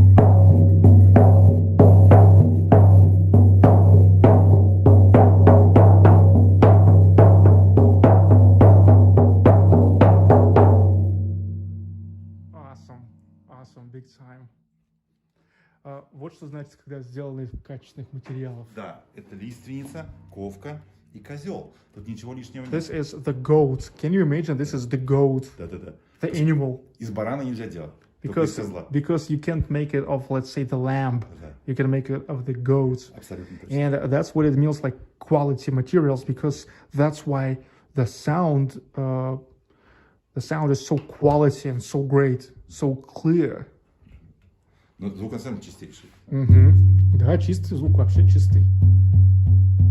Я вот не знаю, как будет как идет вот здесь через микрофон. Вот, смотри, как классно. Прям, да, такая вибрация, понимаешь, низкочастотная. Правда, и у тебя уши, это прям у тебя барабанные перепонки напряжены, понимаешь? Даже если бы сейчас услышал какой-то другой звук, ты бы его не услышал. I can feel У тебя the есть vibrations. заполнение. I can feel the vibrations. Some guys telling that they Эта found штука смеха found называется him. камлун. Камлун? Да, чтобы камлать. Вот люди пишут, что уже found him. X-Max official. Че? Нашли тебя, говорят. X-Max Found official, him. yeah. X-Max official. It's my account. So you can check. Instagram. Yes, you can find Maxim on Instagram. X-Max official. Yeah. So look, the house on the roof of the house. It's the house on the roof of the house, the KARLSSON house. But here in UFA also X-Max gallery that you can visit. Amazing museum, gallery, the storage of the arts, different arts here in UFA.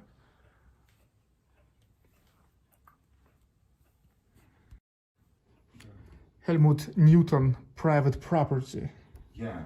Это одна из моих любимых серий Хельмута Ньютона. This is one of his favorite series. Книжку, да, на Новый год. It's a gift for a new year. Да. Это фотосерия, это одна из самых известных. One of the most famous photo series. Да, Хельмута Ньютона. With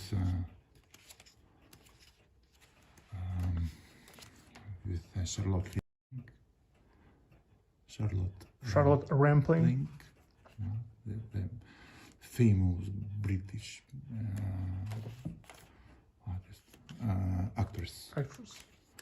And David Bowie. David Bowie, yeah. Yeah, David Bowie. David Bowie. He's at home, lost his job, and incurably ill. Ground control to Это Major одна из Tom. самых известных работ этой серии, где женщина в лосинах и сапогах наездницы, при этом с седлом на спине. Вот такая.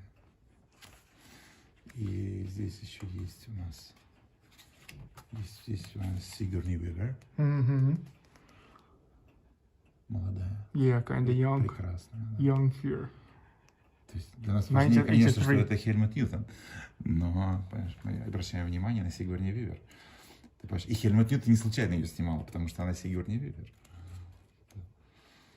Это очень известная работа. Когда это женщина in chain, да? Paris, 1976. Это один из величайших художников нашего времени, понимаешь, Дэвид Хокни. Дэвид Хокти. Да, Хокни. Да.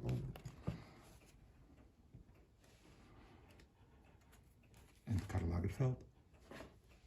Он же недавно умер. Да. This guy died not long ago. Karl Lagerfeld. This is young Карл Лагерфельд. Потому что умер совсем седой. Какие-то красивые такие фотки. И Настасья Кински, American actress. Это Шуэ. Мне не нравятся такие туфли, но мне нравятся такие фотки.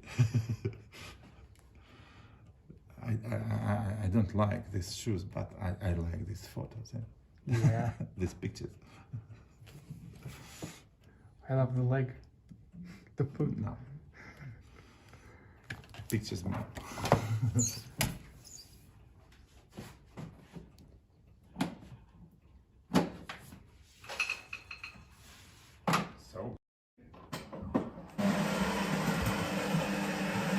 So, you see, guys, I told you, this is probably one of the most unique and how to say, creative places in UFA. That's for sure. That's for sure. The house, on the roof of the house. If you will play house music, it will be the house music playing in the house, on the roof of the house.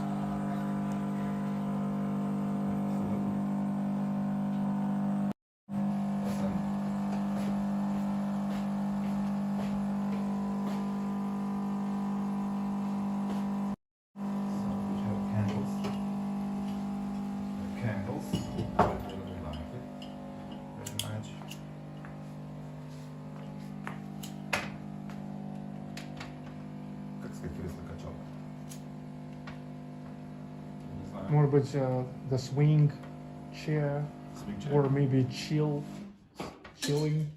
chair. Hey guys, how you call this chilling chair? How you call this? Let me know. Сейчас скажут.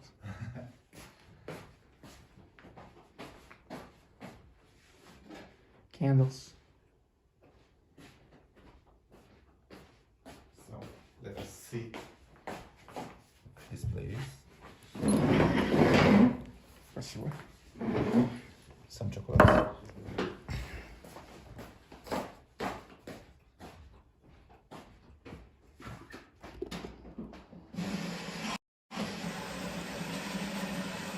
Шикарно.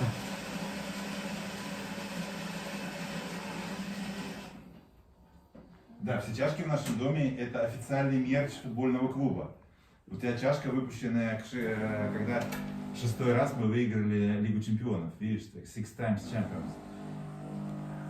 All the caps here, it's the official merch of Liverpool Football Club.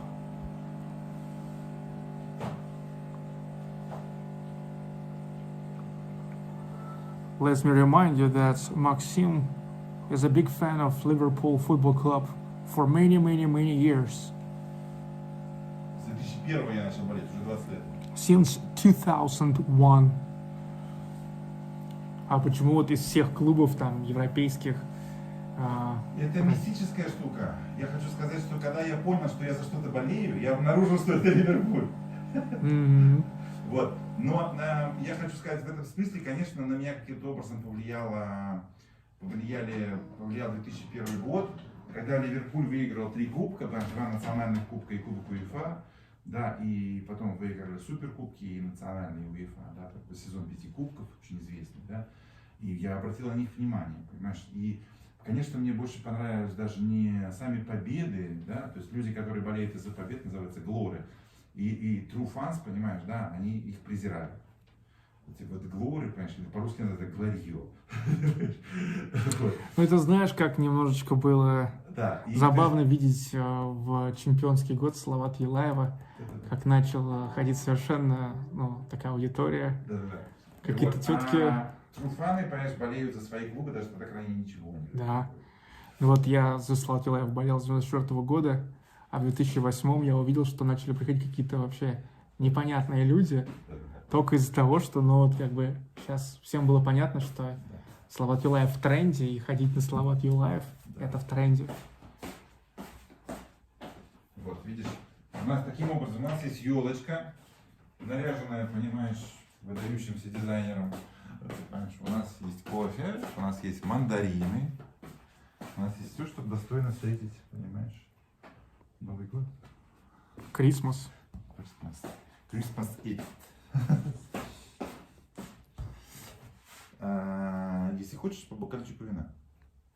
Можно. Раз можно, то можно. Hi, guys.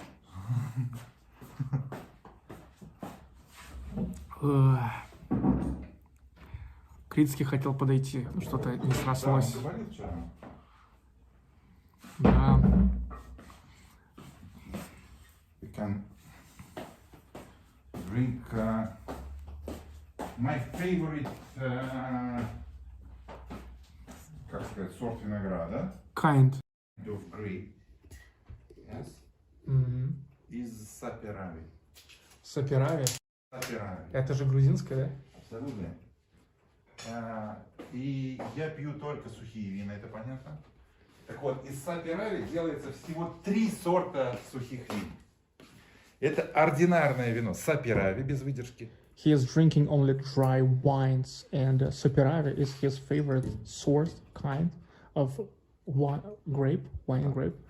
And Saperavi, they are making only 3 kinds of dry wine. Это ординарное вино саперави, которое без выдержки, и названное в честь сорта винограда. И еще 2 сорта, это Напариули и Мукузани, названы в честь деревень, где придумали их выдерживать. Соответственно, Напариули 2 года, а Мукузани 3. And another 2 kinds called how? Как называется? Напариули. Напариули. И Мукузани. И Мукузани. Мукузани, да. Mukuzani. That's just the names of the villages. Да. In Кахете, in Georgia. In Georgia. Да. Да, видел, куда я бросил пробку, да? То есть я когда выпиваю вино с кем-то, понимаешь, пробки я бросаю в рюмку, потом их в большие бутылки там на входе стоят, да, но я хочу сказать, что энергия нашего общения и нашего дружеского какого-то взаимодействия вот в этой рюмке хранится посредством этих пробок. Mm-hmm.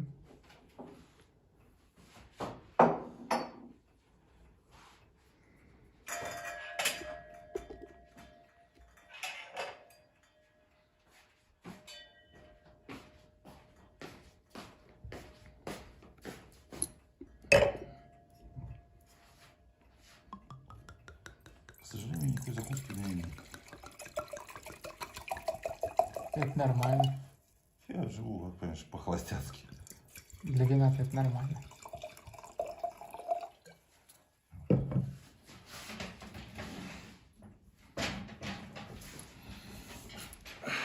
So, чин-чин. Чин-чин и cheers, да, cheers.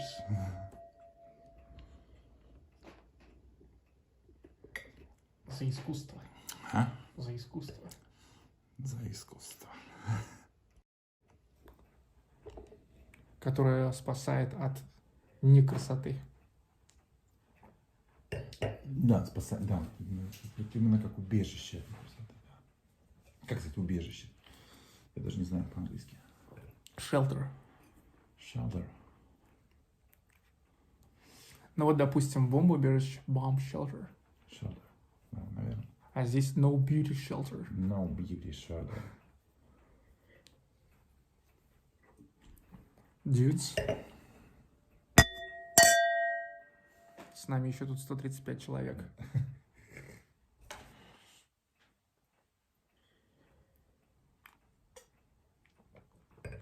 А знаешь Сергея Семкина? Помню. В Петербурге тоже там на 5 углах. На 5 углах, да, но там нету некого осмысленного образа, к которому он стремился. Там просто легендарный плейс и все. Да, но там и, конечно, гораздо меньше места этого. Да. Вот. Но Я там не был, но я видел много. все равно в том по числе концепту, фотографий. Там концепта нет. по концепту что-то отдаленно напоминающее. Но тоже в том плане, что тоже, Это просто тоже наверху. да, наверху, в этой башенке, Шелли Васкес. А? Шелли Васкес. Привет, тут же чат идет. Ага. Вот. If you have any questions for Maxim, you now can ask them. Пока вот сидим, если у кого-то какие-то вопросы есть, могут задавать.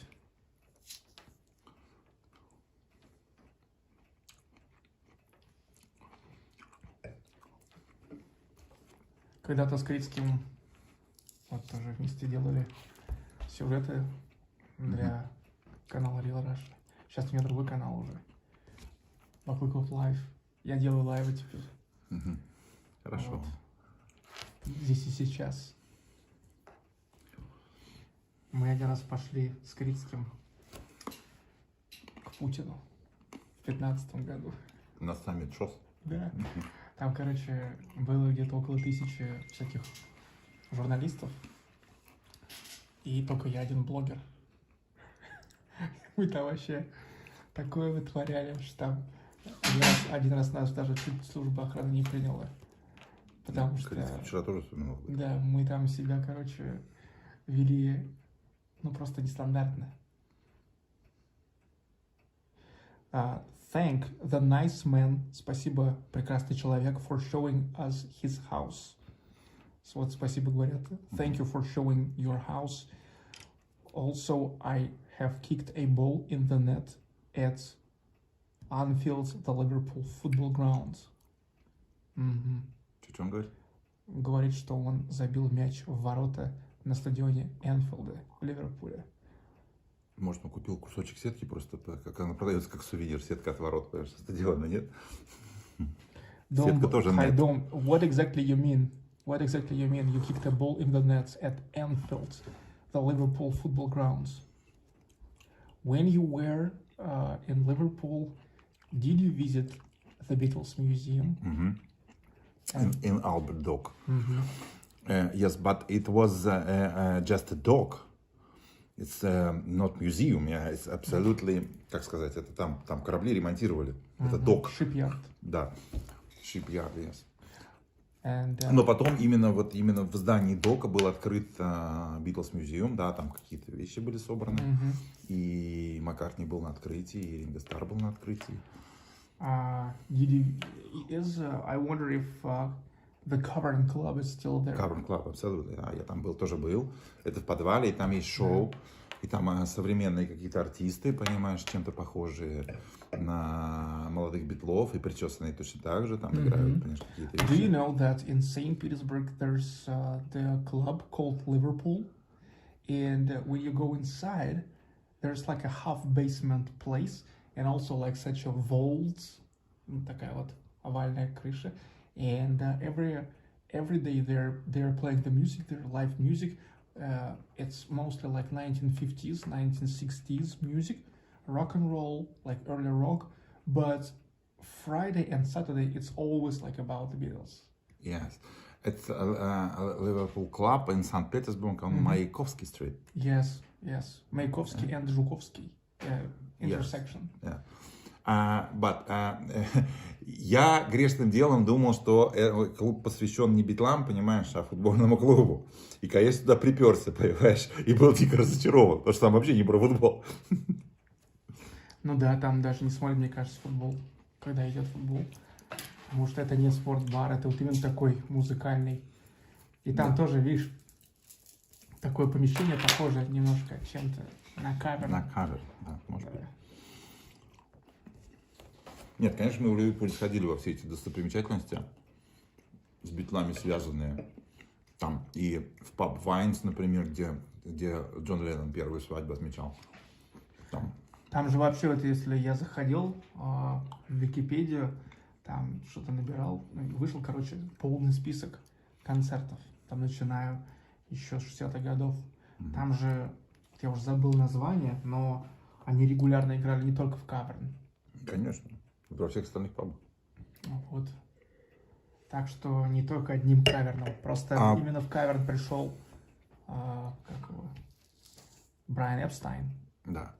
Но я хочу сказать, что вот последний концерт в пабе в Ливерпуле Маккартни давал в пабе, который называется Филармоник, который находится напротив, как это ни странно, филармонии. И это ближайший паб к зданию школы, где они учились. И Леннон, и Маккартни. Да, то есть территориально. Это недалеко от кафедрала, понимаешь, ливерпульского. Кстати говоря, совершенно грандиозного. И, я был, во многих церквях, понимаешь, в мире. Но почему-то ливерпульский кафедрал прямо у меня вот из головы не идет. Он прям вот грандиозный, понимаешь. Это какой-то абсолютный, знаешь, монументализм такой странный, начала 20 века, понимаешь. Это какой-то такой, знаешь, такой англосаксонско-германский, какой-то такой антимодерн, понимаешь. Но это прям вот чудовищное сооружение посреди, понимаешь, торжествующего вокруг модерна. Фантастика. Вот. Ну, как сказать, в хорошем смысле чудовищное. Прям такое, настолько оно, такая громадина какая-то прям. И это прям на самом деле феноменального размера сооружение. Это, понимаешь, начало 20 века. Вот этот ливерпульский кафедрал самый там известный. Вот. Это протестантский, понятно, англиканский, а там недалеко есть католический кафедрал, потому что там очень много ирландцев живет. В Петербурге вот тоже есть лютеранские церкви. Это немецкие, это не англиканские. Английской церкви нет ни одной. Она была, понятно, на английской набережной, но сейчас в ее здании прям заколоченные двери, там внутри нет ничего. Не знаю почему, но о ее возрождении пока речи не идет. А знаешь Анненкирхе? А? Анненкирхе в Петербурге. Ну да, это какое-то культовое место, я там не был. Да, но там, знаешь, сейчас в чем его культовость? То, что оно же горело, и оно, как бы, его восстановили, но не совсем. Вот этот вот весь постапокалиптизм из-за пожара, он там сохраняется, и там как бы все такое ободранное, вот, и они как бы, ну, там сейчас собирают деньги, но это очень дорого.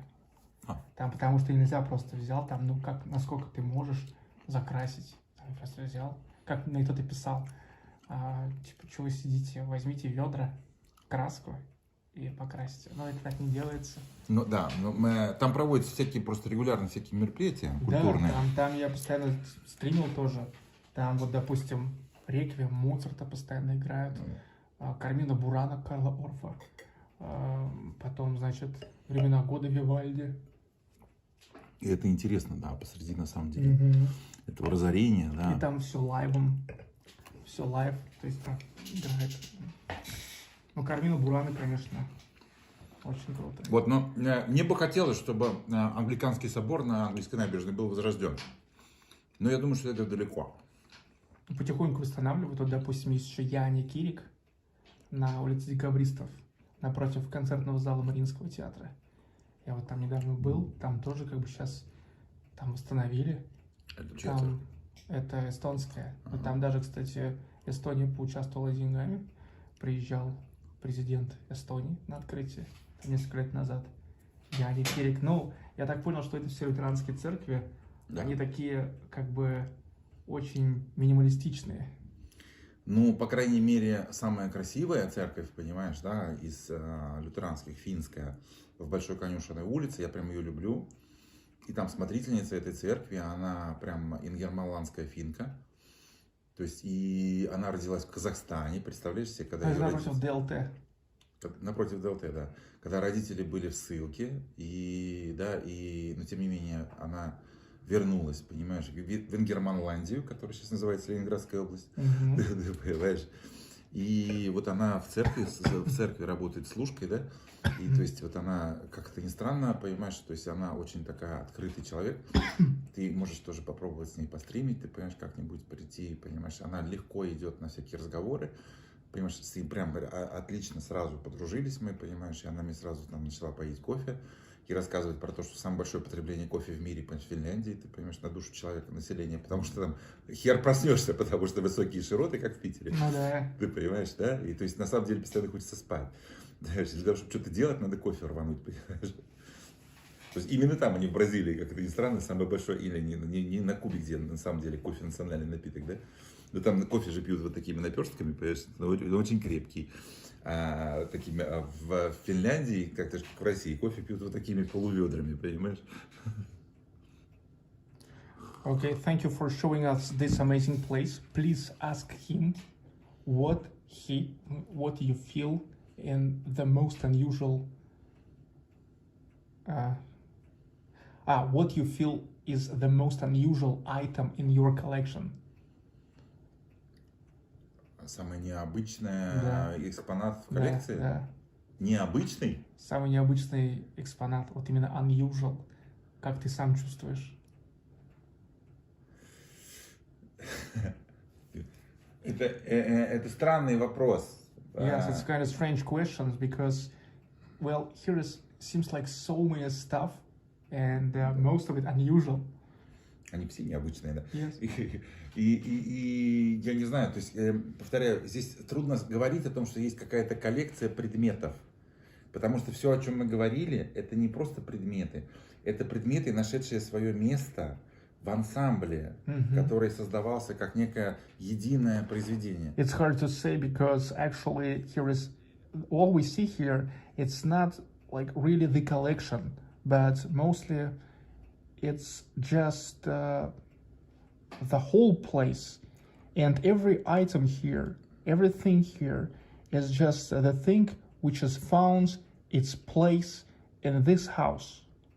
And it turned to be a part of it. Ensemble, yeah. A part of ensemble of the stuff here. Exploring with his windows? Thanks. Окей, вот тут объясняет, Дом Барсби объясняет, что это было давно, какой-то был день, Ace Day, был обед в трофейной комнате, и он пнул мяч в сетку, тогда не было в тот день игры. Ну, просто, был, видимо, можно так приходить. Это он был в музее, то есть. Там что-то попинать, наверное, да. Трофейная комната. Она в музее, да. Там где кубки стоят. Ну, я там был, там сейчас ничего не попинаешь. Many thanks for this special tour. Hope he comes to Liverpool again soon. Мик Спутник. Что сказал? Говорит, что спасибо большое за специальный тур. Надеется, что снова приедешь в Ливерпуль. Да, я с удовольствием приеду в Ливерпуль, понимаешь. И... With a great pleasure, he said he will come to Liverpool again. Потому что я болею за Ливерпуль и слежу за каждым матчем. Because he's a fan of Liverpool and he's following for да, every game. И ближайшая игра вот 7 числа с Арсеналом, конечно, я And the nearest game is at the 7th of January with Arsenal. He will watch this. Но мы понимаем, что политическая ситуация в мире изменяется достаточно быстро. И не исключено, что весь мир будет разделен на какие-то валютные зоны и геополитические какие-то зоны, и появятся между ними жирные красные линии, понимаешь, и мир будет разделен не одним железным занавесом, как в советское время, а многими, да, то есть будет российская, китайская, американская зоны, и они будут как бы... But he's concerning that now the political situation is changing pretty fast in the world, and who knows, maybe soon, not just the one iron curtain is waiting for us like it was in the Soviet days, but many iron curtains between the governments. И я не могу себе представить, в какой из этих зон окажется Британия, и будет ли она существовать дальше, и не станет ли она 52-м штатом США. And he's not sure to which will belong to, and if not at all, will become a 52nd state of America. Да, это на самом деле есть такое ощущение. По крайней мере, я совершенно не представляю себе, и никто не представляет себе, каким образом все эти линии пройдут по Европе, потому что конкуренция между Британией и Германией за лидерство в Европе колоссальная, да, и непонятно, кто его выигрывает. Потому что нам при Меркеле всем казалось, что выигрывает Германия. Но сейчас очевидно, что после прихода вот этого зеленых ебанатов в правительстве, понимаешь, германское, понимаешь, они ресурс, который им необходим для перестройки экономики, понимаешь, да, они потратят его на свою, понимаешь, климатическую хуйню, понимаешь, долбоебскую. Понимаешь, я просто приличными словами об этом говорить не в состоянии, это уж прости. Вот, да. И хотя этот год был очень показательный, да, например, он был очень маловетренный, понимаешь, и ветряки дали там, по-моему, 20% энергии, от той, которую они давали обычно, понимаешь. И кто сказал, что все остальные года не будут такими же, понимаешь. И это какая-то такая интересная штука. Я очень переживаю, мне очень хотелось бы, чтобы Британия и Англия, в частности, сохранила свою самобытность. Несмотря на то, что Англия это исторический, геополитический соперник и конкурент России, да, и Германии, ты понимаешь, но это в парадигме, когда мы Англию рассматриваем как геополитического игрока. Понимаешь, она хочет, безусловно, английский политикум, да, английские политические элиты хотели бы сохранить за собой эту роль, да, но очень далеко не факт, что у них что-то получится. Ты понимаешь? Потому что на самом деле мир делится и делится стремительно, понимаешь, и пока есть представление о некой незыблемой, понимаешь, в этом смысле, роли